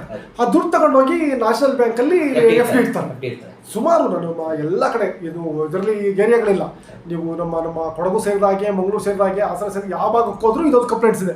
ಸರ್, ಇಲ್ಲಿ ತಗೋತಾರೆ ಸರ್, ಇಲ್ಲಿ ಠೇವಣಿ ಇಟ್ಟಲ್ಲ, ತಗೊಂಡೋಗಿ ಪಕ್ಕದ ನ್ಯಾಷನಲ್ ಬ್ಯಾಂಕಿಗೆ ಇಡ್ತಾರೆ ಅಂತ. ಅಂಥ ಸಿಬ್ಬಂದಿಗಳು ನಿಮ್ಮ ರೀತಿಯಲ್ಲಿ ಕೆಲಸ ಮಾಡಿದರೆ ಆಟೋಮೆಟಿಕ್ ಸರಿಯಾಗ್ತದೆ ಅಂತ ನಾನು ಕೂಡ ಭಾವಿಸ್ತೇನೆ ಸರ್. ಸರ್, ಜೊತೆಗೆ ಇಲ್ಲಿ ಏನಂದರೆ ಪಿಗ್ಮಿ ಕಲೆಕ್ಟ್ ಮಾಡ್ತಕ್ಕಂಥದ್ದು ಒಂದು ಇದಿದ್ದಾಗೆ ಸುಮ್ಮನೆ ಪಿಗ್ಮಿ ಕೊಡಲ್ಲ. ಪಿಗ್ಮಿ ಹೇಳೋನು ಕೊಡ್ತಾನೆ ಅಂತ ಅಂದರೆ ಅದಕ್ಕೆ ಬೇರೆ ಬೇರೆ ಕಾರಣಗಳಿರುತ್ತೆ. ನೋಡಪ್ಪ, ನಾನು ಈ ಬ್ಯಾಂಕಲ್ಲೇ ಪಿಗ್ಮಿ ಕಟ್ಟಬೇಕು, ಯಾಕೆ ಕಟ್ಟಬೇಕು ಈ ಬ್ಯಾಂಕಿಗೆ, ಇಲ್ಲ ಒಂದೇ ಬ್ಯಾಂಕ್ ನಿಮ್ದಲ್ವಲ್ಲ, ಬೇರೆ ಬೇರೆ ಬ್ಯಾಂಕ್ಗಳಿರ್ತವೆ. ಅಷ್ಟೆಲ್ಲಿದ್ದಾಗ ಅವ್ನು ಪಿಗ್ಮಿ ಕಟ್ತಾನೆ ಅಂತಂದರೆ ನಿಮ್ಮಿಂದ ಅವನಿಗೆ ಸಹಕಾರ ಬೇಕು. ಅವನಿಗೆ ಬಂದಂಥ ಸಂದರ್ಭದಲ್ಲಿ ಇದಿರುತ್ತೆ. ಸೊ ಆ ವಿಚಾರವಾಗಿ ನಾವು ಮಾತನಾಡೋದಾದ್ರೆ ಹೇಗೆ ಸರ್ ಪಿಗ್ಮಿ ವಿಚಾರವನ್ನು ಅಂತ ಹೇಳಿದ್ರೆ ಹೈಯೆಸ್ಟ್ 3 ಲಕ್ಷದವರೆಗೆ ಲೋನ್ ಕೊಡ್ತಾ ಇದ್ದೀವಿ. ಯಾವ ಬ್ಯಾಂಕು 3 ಲಕ್ಷದವರೆಗೆ ಪಿಗ್ಮಿ ಲೋನ್ ಕೊಡ್ತಾ ಇಲ್ಲ. ಮತ್ತೆ ಕಲೆಕ್ಟರ್ ಇರೋದು ನಮ್ಮಲ್ಲಿ 2 ಜನ. ನಾವೇನ್ ಮಾಡ್ತಾ ಇದ್ದೀವಿ, ಪಿಗ್ಮಿ ಅವನು 60,000 ರೂಪಾಯಿ ನಮ್ಮಲ್ಲಿ ಪಿಗ್ಮಿ ಅವನು ಡೆಪಾಸಿಟ್ ಬಂತು ಅಂದ್ರೆ 3 ತಿಂಗಳಲ್ಲಿ ಅವನಿಗೆ 3 ಲಕ್ಷ ಲೋನ್ ಕೊಡ್ತೀವಿ. 60,000 3 ಲಕ್ಷ ಕೊಡ್ತೀವಿ. 3 ಲಕ್ಷ ಲೋನ್ ಕೊಡ್ತೀವಿ. ಅವನು ಡೆಪಾಸಿಟ್ ಬರೀ 60,000 ರೂಪಾಯಿ. ಹೌದು. ಇವತ್ತು 60,000 ಕಂಪ್ಲೀಟ್ ಆಯ್ತು ಅಂದ್ರೆ ನಾಳೆ ಅವನಿಗೆ 3 ಲಕ್ಷ ಲೋನ್ ಕೊಡ್ತೀವಿ. ಆ 3 ಲಕ್ಷ ಲೋನ್ ಕೊಡ್ಬೇಕಾದ್ರೆ ಅವ್ನು ಬಾಂಡ್ ಪೇಪರ್ ಕೊಡಬೇಕು. ಮತ್ತೆ ನಮ್ಮ ಬ್ಯಾಂಕ್ದೇ 2 ಕ್ರಾಪ್ ಲೋನ್ ತೆಗೆದವರು ಶೂರಿಟಿ ಕೊಡಬೇಕು. ಯಾಕೆಂದ್ರೆ ಇವನ್ ಕಟ್ಟಲಿಲ್ಲ ಅಂದ್ರೆ ಕ್ರಾಪ್ ಲೋನ್ RTC ಇರುತ್ತೆ, ಅವನ ಹತ್ರ ನಾವು ರಿಕವರಿ ಮಾಡ್ತೀವಿ. ಅದರಿಂದ ನಮ್ಮ ಬ್ಯಾಂಕ್ ಚೆನ್ನಾಗಿ ಹೋಗ್ತಾ ಇದೆ ಸರ್. ಬೈ ಚಾನ್ಸ್ ಈ ಶೂರಿಟಿ ಪಿಗ್ಮಿ ಅವನು ಇನ್ನೊಂದು ಪಿಗ್ಮಿ ಅವ್ನ ಪ್ರಾಪರ್ಟಿ ಇಲ್ಲ ಅಂತಾರೆ ಅವ್ನು ಕಟ್ಟಲ್ಲ, 3 ಲಕ್ಷ ತಗೊಂಡು ಹೋಗ್ತಾನೆ. ನಾವು ಎಷ್ಟು 3 ಲಕ್ಷ ಕೊಡ್ಬೇಕಾದ್ರೆ ನಾವು ಶೂರಿಟಿ ತಗೊಳ್ಬೇಕಾದ್ರೆ ನಾವು ಕ್ರಾಪ್ ಲೋನ್ ಅದು ಇಂಪಾರ್ಟೆಂಟ್. ಎಲ್ಲಕ್ಕಿಂತ ಶೂರಿಟಿ ಇಂಪಾರ್ಟೆಂಟು ಸರ್. ಏನಾಗುತ್ತೆ ಅಂದ್ರೆ ಈ ಸಾಲವನ್ನು ಕೊಡ್ಬೇಕು, ಇನ್ ಟೈಮಿಗೆ ಕೊಡ್ಬೇಕು. ನಾವು ಆಗಲೇ ಮಾತಾಡೋದು ಇನ್ ಟೈಮ್ಗೆ. ಈ ಕೃಷಿ ಏನಾಗುತ್ತೆ, ನಾವು ಬಯಲು ಪ್ರದೇಶಕ್ಕೆಲ್ಲ ಹೋಗ್ಬಿಟ್ರೆ ಏನಾಗ್ತದೆ ಅಂತಂದರೆ ಅವ್ರಿಗೆ ಮುಂಗಾರಲ್ಲಿ ಸಾಲ ಬೇಕಾಗುತ್ತೆ, ನಾಟಿ ಮಾಡುವಂಥ ಸಂದರ್ಭದಲ್ಲಿ ಸಾಲ ಬೇಕಾಗುತ್ತೆ. ಇಲ್ಲಿ ನನಗೆ ತಿಳಿದಾಗ ಏನಾಗುತ್ತೆ ಅಂದರೆ ಕ್ರಾಪ್ ಕಟ್ ಮಾಡ್ತಕ್ಕಂಥ ಸಂದರ್ಭದಲ್ಲಿ, ಕಾಫಿ ಬೀಜವನ್ನು ಕೊಯ್ಲು ಸಂದರ್ಭದಲ್ಲಿ ಸಾಲ ಬೇಕಾಗುತ್ತೆ. ಆ ಸಂದರ್ಭದಲ್ಲಿ ಸಾಲವನ್ನು ಕೊಡೋದ್ರಿಗೆ ಯಾವ ರೀತಿಯಲ್ಲ ಸಾಲ ಇದೆ ನಿಮ್ಮಲ್ಲಿ ಡೀಟೇಲ್ಸ್ ಕೊಡಿ. ಏನು ಕಾಫಿ ಕುಯ್ಯೋ ಟೈಮಿಗೆ ಸಾಲ ಕೊಡಬೇಕು ಅಂತಂದರೆ ನಾವು ಶೂರಿಟಿ ಲೋನ್ ಅಂತ ಕೊಡ್ತೀವಿ. ಜಾಮೀನು ಸಾಲ 2 ಲಕ್ಷದವರೆಗೆ ಕೊಡ್ತೀವಿ ಸರ್. ಅವನು 2 ಜನ ಶೂರಿಟಿ ಅವರು, ನಮ್ಮ ಬ್ಯಾಂಕ್ದು ಕ್ರಾಪ್ ಲೋನ್ ಹೋಲ್ಡರ್ಸ್ನೇ 2 ಜನ ಶೂರಿಟಿ ಅವ್ರನ್ನ ಕೊಟ್ಟರೆ ಅವನಿಗೆ ಕಾಫಿ ಕುಯ್ಯೋ ಟೈಮಿಗೆ 2 ಲಕ್ಷ ಲೋನ್ ಕೊಡ್ತೀವಿ. 2 ಲಕ್ಷ ಲೋನ್ ಅಂತ ಇವತ್ತು ಪೇಪರ್ ಕೊಟ್ಬಿಟ್ಟು ಸರ್ ನಾವು ಮೀಟಿಂಗ್ ವರೆಗೆ ವೆಯ್ಟ್ ಮಾಡಲ್ಲ. ನಮ್ಮ ಅಧ್ಯಕ್ಷರು ಘಟನೋತ್ತರ ಮಂಜೂರಾತಿಗೆ ಅಧಿಕಾರ ಇದೆ. ಅವರಿಗೆ ಗಮನಕ್ಕೆ ತಂದು ಅವ್ರು ಇಮಿಡಿಯೇಟ್ ಸೈನ್ ಮಾಡಿ ಕೊಡ್ತಾರೆ, ನಾವು ಅವತ್ತೇ ಸಾಲ ಕೊಡ್ತೀವಿ. ಮತ್ತೆ ಸಾಲ ಮಂಜೂರಾಗುತ್ತೆ. ಇವತ್ತು ಪೇಪರ್ ಕೊಟ್ಟ ಅಂದ್ರೆ ಇವತ್ತೇ ಸಾಲ ಕೊಡ್ತೀವಿ. ಆ ಥರ ವ್ಯವಸ್ಥೆ ನಮ್ಮಲ್ಲಿದೆ. ಅವನು ಅದೇ ರೀತಿ ಅವನೇನು ನಮ್ಮನ್ನ ಕಾಯಿಸ್ಲಿಲ್ಲ ಅಥವಾ ಇನ್ನೊಂದು ದಿವಸ ವೆಯ್ಟ್ ಮಾಡಲಿಲ್ಲ ಅಂತೇಳಿ ಅವನು ರಿಟರ್ನ್ಸ್ ಚೆನ್ನಾಗಿ ಆಗ್ತದೆ ಸರ್. ನ್ಯಾಷನಲ್ ಬ್ಯಾಂಕ್ ಅವ್ರು ಕೊಡಲ್ಲ ಸರ್ ಸಾಲವನ್ನು. ಅಪ್ರೂವಲ್ ಅಂತಾನೆ ಟೈಮ್ ತಗೋತಾರೆ, ಅಪ್ರೂವಲ್ಗೆ ಟೈಮ್ ತಗೋತಾರೆ. ಎಲ್ಲ ಇರೋ CEO ಕೈಲಿ. CEO ಯಾವತ್ತು ನಿದ್ರೆ ಮಾಡ್ದ ಆ ಸೊಸೈಟಿ ಯಾವುದೇ ಕಾರಣಕ್ಕೂ ಮೇಲೆ ಅದು ನಿದ್ರೆ ಮಾಡುತ್ತೆ. ಅದು ನಿದ್ರೆ ಅಲ್ಲ ಸರ್, ಅದು ಎಲ್ಲೂ ತಗೋತಿಲ್ಲ, ಹುಡುಕ್ಬೇಕಾಗತ್ತೆ ನಾವು. ಇಲ್ಲೂ ಸೊಸೈಟಿ ಇತ್ತು ಮರ ಯಾವತ್ತು ಕಾಣಿಸ್ತಾ ಇಲ್ಲ ಅಂತ ಹುಡುಕ್ಬೇಕಾಗಿತ್ತು ನಾವು. ಆ ಥರ CEO ಆಗಿದೆ. ನಿಜವಾಗ್ಲೂ ನಿಮ್ಮ ಬ್ಯಾಂಕಿನ ಬೆಳವಣಿಗೆ ಇವೆಲ್ಲವೂ ಕಾರಣ ಆಗ್ತಾ ಹೋಗ್ತದೆ ಸರ್. ಯಾಕೆಂದರೆ ಯಾವುದೇ ಬ್ಯಾಂಕ್ ಕೋಆಪರೇಟಿವ್ ಇರಲಿ ನ್ಯಾಷನಲ್ ಇರಲಿ ಒತ್ತೆ ಸಾಲ ಮಂಜೂರು ಮಾಡಿದ್ದು ನಾನು ಕೇಳಲಿಲ್ಲ. ಫಸ್ಟ್ ಟೈಮ್ ಎಲ್ಲವೂ ಇಲ್ಲಿ ಬಂದು ತುಂಬ ಫಸ್ಟ್ ಟೈಮ್ ಸಿಕ್ಕಿದೆ ನನಗೆ. ಇದು ಕೂಡ ಫಸ್ಟ್ ಟೈಮ್ ಆಗಿದೆ ಸರ್. ನಂತರ ಏನಾಗುತ್ತೆ ಅಂದರೆ ನಿಮ್ಮ ಸದಸ್ಯರ ಮಕ್ಕಳು ಸಾಧನೆ ಮಾಡಿದಾಗ, ಸದಸ್ಯರು ಸಾಧನೆಯನ್ನು ಮಾಡಿದಾಗ ಗೌರವಿಸಬೇಕಾಗತ್ತೆ ಅವ್ರನ್ನ. ಅವ್ರಿಗೊಂದು ಎಂಕರೇಜ್, ಅದು ಯಾರೋ ಒಬ್ಬ ರೈತನ ಮಗಳು ಎಲ್ಲೋ ಒಂದು ಸಾಧನೆಯನ್ನು ಮಾಡಿರ್ತಾಳೆ, ಯಾವುದೋ ಒಂದು ಅಂಕವನ್ನು ತೆಗೆದಿರ್ತಾಳೆ ಅಂತ ಸಂದರ್ಭದಲ್ಲಿ ಅವ್ರನ್ನೆಲ್ಲ ಎಂಕರೇಜ್ ಮಾಡೋದು ನಮ್ಮ ಕೋಆಪರೇಟಿವ್ ಸೆಕ್ಟರ್ನ ಒಂದು ಇದು. ಸೊ ಈ ಥರ ಮಾತಾಡೋದು ಸರ್. ಈಗ ರೈತರು ಏನು ನಮ್ಮ ಮೆಂಬರ್ಸ್ ಇದ್ದಾರೆ ಅವ್ರಿಗೆ ಬರೀ 5 ಲಕ್ಷ ಲೋನ್ ಕೊಟ್ಟು ನಾವು ಸುಮ್ಮನಲ್ಲ, ಅವ್ನಿಗೆ ಎಜುಕೇಶನ್ ಲೋನ್ ಕೊಡಬೇಕು. ಹೌದು ಸರ್. ನಮ್ಮಲ್ಲಿ ಎಜುಕೇಶನ್ ಲೋನ್ಗೆ ನಾವು ಇನ್ನೂ ಪ್ರೊವಿಷನ್ ಮಾಡ್ಕೊಳ್ಳಿಲ್ಲ. ಅದ್ರ ಬದಲು ಅವ್ರಿಗೆ ಏನು ಮಾಡ್ತೀವಿ, ಪಿಗ್ಮಿ ಓಡಿಸಲ್ಲ ಅವ್ರ ಕೈಲೂ ನಾವು ಪಿಗ್ಮಿ ಸಾಲ ಕೊಡ್ತೀವಿ. ಅಥವಾ ಅವ್ರಿಗೆ ಶೂರಿಟಿ ಲೋನ್ ಅಥವಾ ಅವರಿಗೆ ಬೇರೆ ಯಾವ್ದಾದ್ರು ಒಂದು ಬೇರೆ ಯಾವ್ದಾದ್ರು ಗ್ರೂಪ್ಲಿ ಅವರಿಗೆ ನಾವು ಎಜುಕೇಶನ್ಗೆ ಇರೋದು ವ್ಯವಸ್ಥೆ ನಾವು ಮಾಡ್ತೀವಿ. ಆಗ ಅವ್ನು ನೆಸ್ಲೆನ್ ಮೇಲೆ ಹೋಗಲ್ಲ, ನಮ್ಮಲ್ಲೇ ಬರ್ತಾರೆ. ಖಂಡಿತ ಸರ್. ಅದರಿಂದ ನಮ್ಮ ಬ್ಯಾಂಕ್ನ ಯಾವತ್ತೂ ಬಿಟ್ಟು ಹೋಗಲ್ಲ ಸರ್ ಯಾವುದೇ ಮೆಂಬರ್. ಹೌದೌದು, ನಿಜವಾಗ್ಲೂ ಒಂದು ಒಳ್ಳೆ ವಿಷಯವನ್ನು ಹೇಳ್ತಾ ಇದ್ದೀರಾ ಸರ್.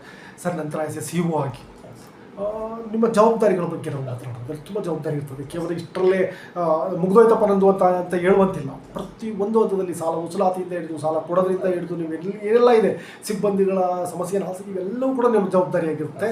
ಇದಲ್ಲದೆ ಜೊತೆಗೆ ಇನ್ನೊಂದೇನು ಅಂದರೆ ಮುಂದಿನ ಗುರಿಗಳು ಕೂಡ ನಿಮ್ಮ ಜವಾಬ್ದಾರಿಯಾಗಿರುತ್ತೆ.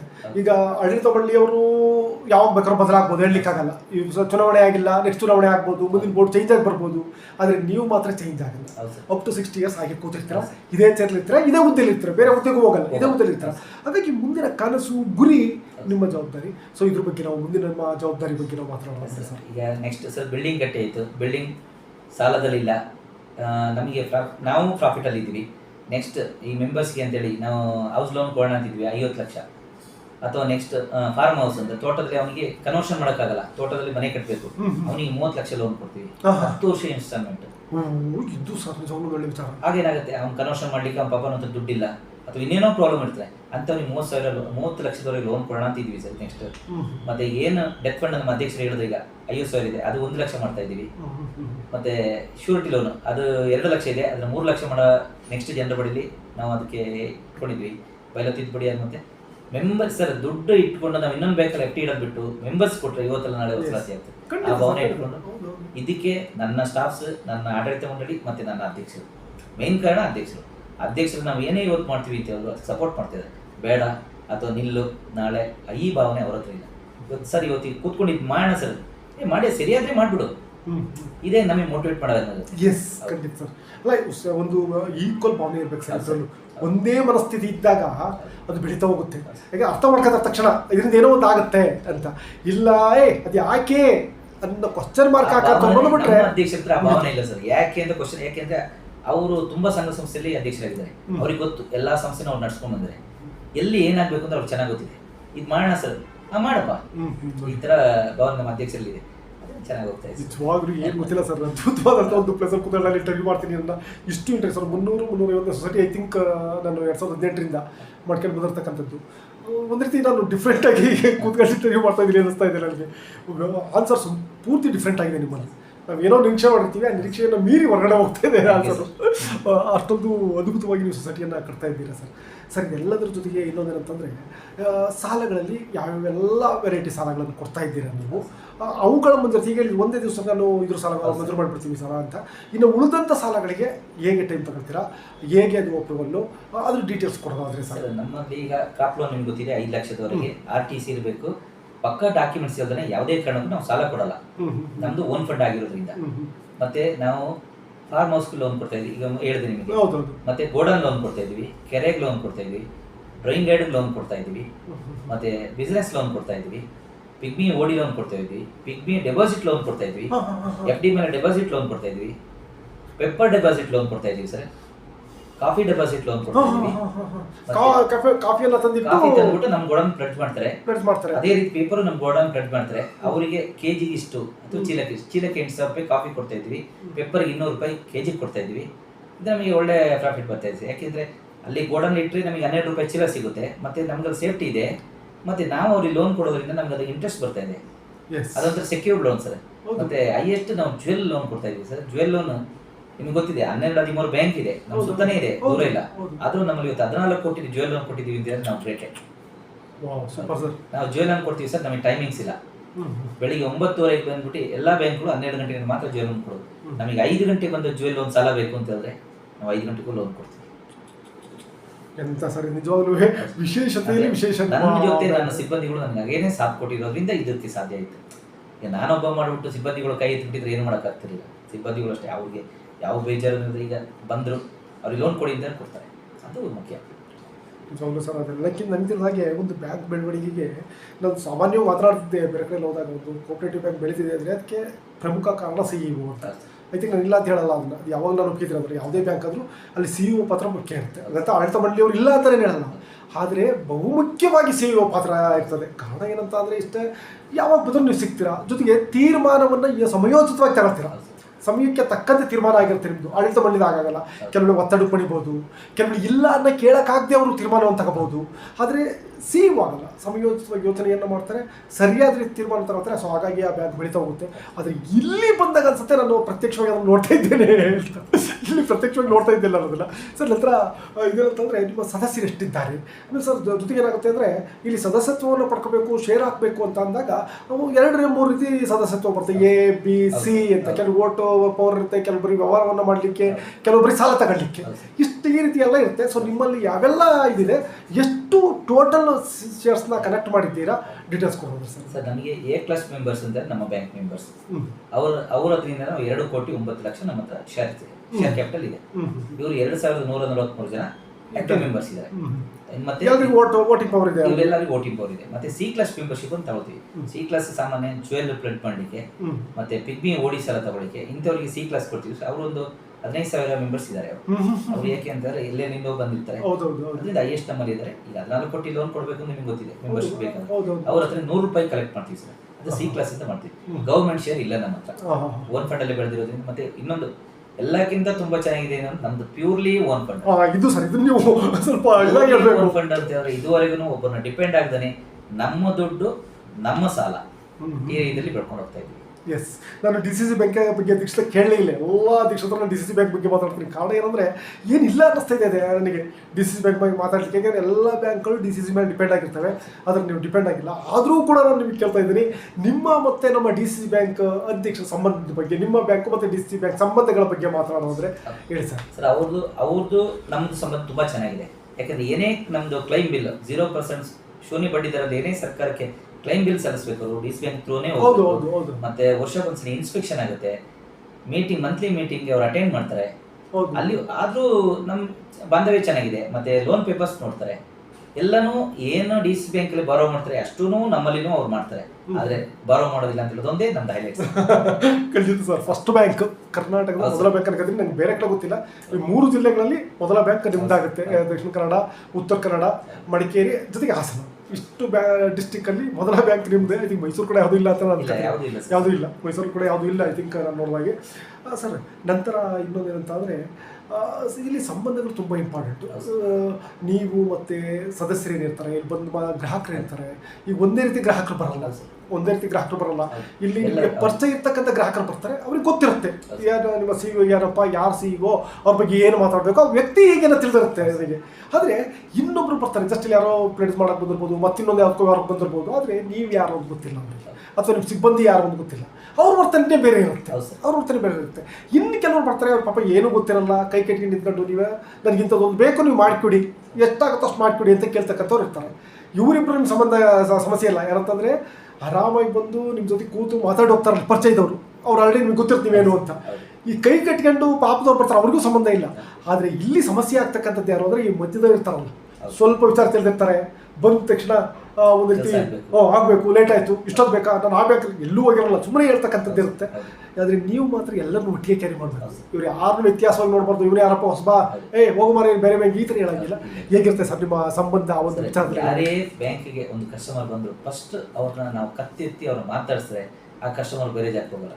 ಅದು ಬಿಟ್ಬಿಟ್ಟು ನನ್ನ ಕೆಲಸ ನನ್ನ ಸಿಬ್ಬಂದಿಗಳು ಅವ್ರು ತಲೆ ಮುಗಿಸ್ಕೊಂಡು ಅವ್ರ ಕೆಲಸ ಮಾಡ್ತಾರೆ, ಆ ಕಸ್ಟಮರ್ ನೆಕ್ಸ್ಟ್ ನಮ್ಮ ಬ್ಯಾಂಕಿಗೆ ಬರಲ್ಲ. ಸತ್ಯ, ಇದೊಂದು ಒಳ್ಳೆ ವಿಚಾರ. ಅದಕ್ಕೆ ಯಾವುದೇ ಕಸ್ಟಮರ್ ಬರಲಿ, ಫಸ್ಟ್ ಅಲ್ಲಿ ಬಂದ ತಕ್ಷಣ ನನ್ನ ಸಿಬ್ಬಂದಿಗಳು ಅವ್ರನ್ನ ಗಮನಿಸಲಿಲ್ಲ ಅಂದರೆ ನಾನು ಗಮನಿಸಿ ಅವ್ರನ್ನ ಕೇಳ್ತೀನಿ, ಏನು ಬಂದಿರಾ, ಏನು ವಿಷಯ, ಅವ್ರು ಯಾವುದು ಇದಕ್ಕೆ ಬಂದು ಲೋನ್ ಬಂದರೆ ಲೋನ್ ಹತ್ರ ಕರ್ಕೊಂಡು ಹೋಗ್ಬಿಡ್ತೀನಿ, SB ಬಂದಿದ್ರೆ SB ಹತ್ರ ಕರ್ಕೊಂಡು ಹೋಗ್ಬಿಡ್ತೀನಿ, ಅಥವಾ FD ಬಂದಿದ್ರೆ FD ಹತ್ರ ಕರ್ಕೊಂಡು ಹೋಗ್ಬಿಟ್ಟು ಅವ್ರು ಈ ಕಡೆ ಬರ್ತೀನಿ. ಅದರಿಂದ ಅವನೇನಾಗ್ತದೆ, ನಮ್ಮ ಬ್ಯಾಂಕ್ ಒಂದ್ಸಲಿ ಬಂದವರು ಇನ್ನೊಂದ್ಸಲಿ ನಮ್ಮ ಬ್ಯಾಂಕ್ ಬಿಟ್ಟು ಹೋಗಲ್ಲ ಸರ್. ನಿಜವಲ್ಲ ಇವೆಲ್ಲ ಇರಬೇಕಾಗ್ತದೆ ಸರ್. ಆದರೆ ಆಕ್ಟಿವ್ ಆಗಿರಬೇಕು.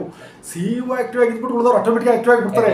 ಅವ್ರು ಮಲಗಿದ್ರು ಕೂಡ ಇದ್ಬಿಡ್ತಾರೆ, CEOನೇ ಮಾಡ್ತಾವ್ರ ಮನೆ, ನಾನು ಇಲ್ಲಿ ಕೂತ್ಕೊಂಡ್ರೆ ಸರಿಯಾಗಲ್ಲ, ಮ್ಯಾನೇಜರೇ ಮಾಡ್ತಾ ಇರ್ಬೇಕಾದ್ರೆ ನಾನು ಕೂತ್ರು ಸರಿಯಾಗಲ್ಲ ಅಂತ. ಹಾಗಾಗಿ ಮೊದಲು ಆಕ್ಟಿವ್ ಬೇಕಾಗಿರ್ತಕ್ಕಂಥದ್ದು CEO. ಸೊ ನಿಮ್ಮ ರೀತಿ ಆಕ್ಟಿವ್ ಆಗಿದ್ರೆ ಎಲ್ಲ ಬ್ಯಾಂಕ್ಗಳು ನನ್ನನ್ಸಿಗೆ ನಾನು ಹಿಂಗೆ ನೋಡ್ತೀನಿ ಅಂತ ಅನ್ಸುತ್ತೆ. ಎಲ್ಲ ಬ್ಯಾಂಕ್ಗಳು ನೋಡ್ತಿರು ಹೋದಾಗ ಚೆನ್ನಾಗಿದೆ ಮರ ಅನ್ನೋ ಆ ಸ್ಥಿತಿಗೆ ಬರಬೇಕು. ನಮ್ಮ ಏನು ಹೌದು ಸರ್. ಇದಿದೆ ಎಲ್ಲರೂ ಆ ಥರ ಆದಾಗ ಅದು ಸರಿಯಾಗ್ತಾ ಹೋಗ್ತದೆ ಸರ್. ಸರ್ ಜೊತೆಗೆ ಇನ್ನೊಂದೇನಂತಂದರೆ ನಿಮ್ಮಲ್ಲಿ ಇರ್ತಕ್ಕಂಥ ಠೇವಣಿಯ ಜೊತೆಗೆ ಸಾಲ ಠೇವಣಿ ಇವೆರಡೂ ಕೂಡ ಈಕ್ವಲ್ ಆಗಿ ಇರಬೇಕು. ಹೌದು ಸರ್. ಈಗ ನೀವು ಸಾಲವನ್ನು ಜಾಸ್ತಿ ಕೊಟ್ಬಿಟ್ಟಿದ್ದೀನಿ, ಠೇವಣಿ ಇಲ್ಲ, ಸಾಧ್ಯ ಇಲ್ಲ. ಅಂದರೆ ಠೇವಣಿ ತುಂಬ ಇದೆ ಕಣ ಅಂದರೆ ಠೇವಣಿಗೆ ನನಗೆ ಪ್ರಾಬ್ಲಮ್ಮೇ ಇಲ್ಲ, ತುಂಬ ಠೇವಣಿ ಇದೆ, ಆದರೆ ಸಾಲ ತಗೊಳ್ಳೋರಿಲ್ಲ ಅಂತ ಅಂದರೂ ಕೂಡ ಜಪಾನಾಗಿ ಆಗಿಬಿಡುತ್ತೆ. ನಾವು ಬಡ್ಡಿ ಕೊಡ್ತೀವಿ, ನಾವು ಹಣ ತಂದಿಟ್ಟಿದ್ರೆ ಕೊಡ್ತೀವಿ, ಸಾಲ ತಗೊಂಡು ಬಡ್ಡಿ ಕೊಡ್ತೀನಿ ಅನ್ನೋಂಗಾಗಿಬಿಡುತ್ತೆ. ಸೊ ಹಾಗಾಗಿ ಅದ್ರ ಬಗ್ಗೆ ನಾವು ಡೀಟೇಲ್ಸ್ ಕೇಳೋದಿಲ್ಲ ಸರ್. ಹೇಗೆ ಮ್ಯಾನೇಜ್ ಮಾಡ್ತೀರಾ ಎಲ್ಲರ ಜೊತೆಗೆ? ಏನು ಡಿಪಾಸಿಟ್ ಬರುತ್ತೆ ಅದಕ್ಕೆ ಕರೆಕ್ಟಾಗಿ ಲೆಂಡಿಂಗ್ ಮಾಡಕ್ಕೆ ನೋಡ್ತೀವಿ ಸರ್. ಫಸ್ಟ್ CRAR ಮೇಂಟೈನ್ ಮಾಡ್ತೀವಿ, SR ಮೇಂಟೈನ್ ಮಾಡ್ತೀವಿ. ಇದರಿಂದ ಡೈಲಿ ನಮ್ದು ಎಷ್ಟು ಡಿಪಾಸಿಟ್ ಬಂತು, ನಾವು ನಾಳೆ ಎಷ್ಟು ಲೆಂಡಿಂಗ್ ಮಾಡಬೇಕು, ಯಾವ ರೀತಿ ಮಾಡಬೇಕು, ಅಥವಾ ನಾಳೆ ಈ ಸಾಲಕ್ಕೆ ಬರಲಿಲ್ಲ ನಾವು ಬೇರೆ ಏನು ಸಾಲ ಕೊಡಬೇಕು, ಅಥವಾ ಯಾರನ್ನ ಕರ್ಕೊಂಬರ್ಬೇಕು ಸಾಲಕ್ಕೆ, ಅಥವಾ ಇದನ್ನ ಡಿಪಾಸಿಟ್ ಮಾಡೋದಾ, ಎಷ್ಟು % ಡಿಪಾಸಿಟ್ ಮಾಡಿ ನಮಗೆ ಎಲ್ಲಿ ಡಿಪಾಸಿಟ್ ಮಾಡಿದ್ರೆ ನಮ್ಗೆ ಇನ್ಕಮ್ ಬರುತ್ತೆ, ಇದು ನಾವು ತಿಳ್ಕೊಳ್ಳೋದು. ಫಸ್ಟ್ ಇದ್ರ ಬಗ್ಗೆ ಸ್ಟಡಿ ಮಾಡಿದ್ರೆ ಸುಮ್ಮನೆ ಎಲ್ಲೋ ಡಿಪಾಸಿಟ್ ಬಂತು ಇಲ್ಲ ನಮ್ಮ ಬ್ಯಾಂಕಲ್ಲಿ ಇಟ್ಕೊಳ್ಳೋದು, ಇಲ್ಲ ತಗೊಂಡೋಗಿ ಇನ್ನೊಂದು ಆಗಲಿ ಕಮ್ಮಿ ರೇಜಲ್ಲಿ ಡಿಪಾಸಿಟ್ ಮಾಡೋದು, ಈ ವ್ಯವಸ್ಥೆ ಆಗಬಾರ್ದು.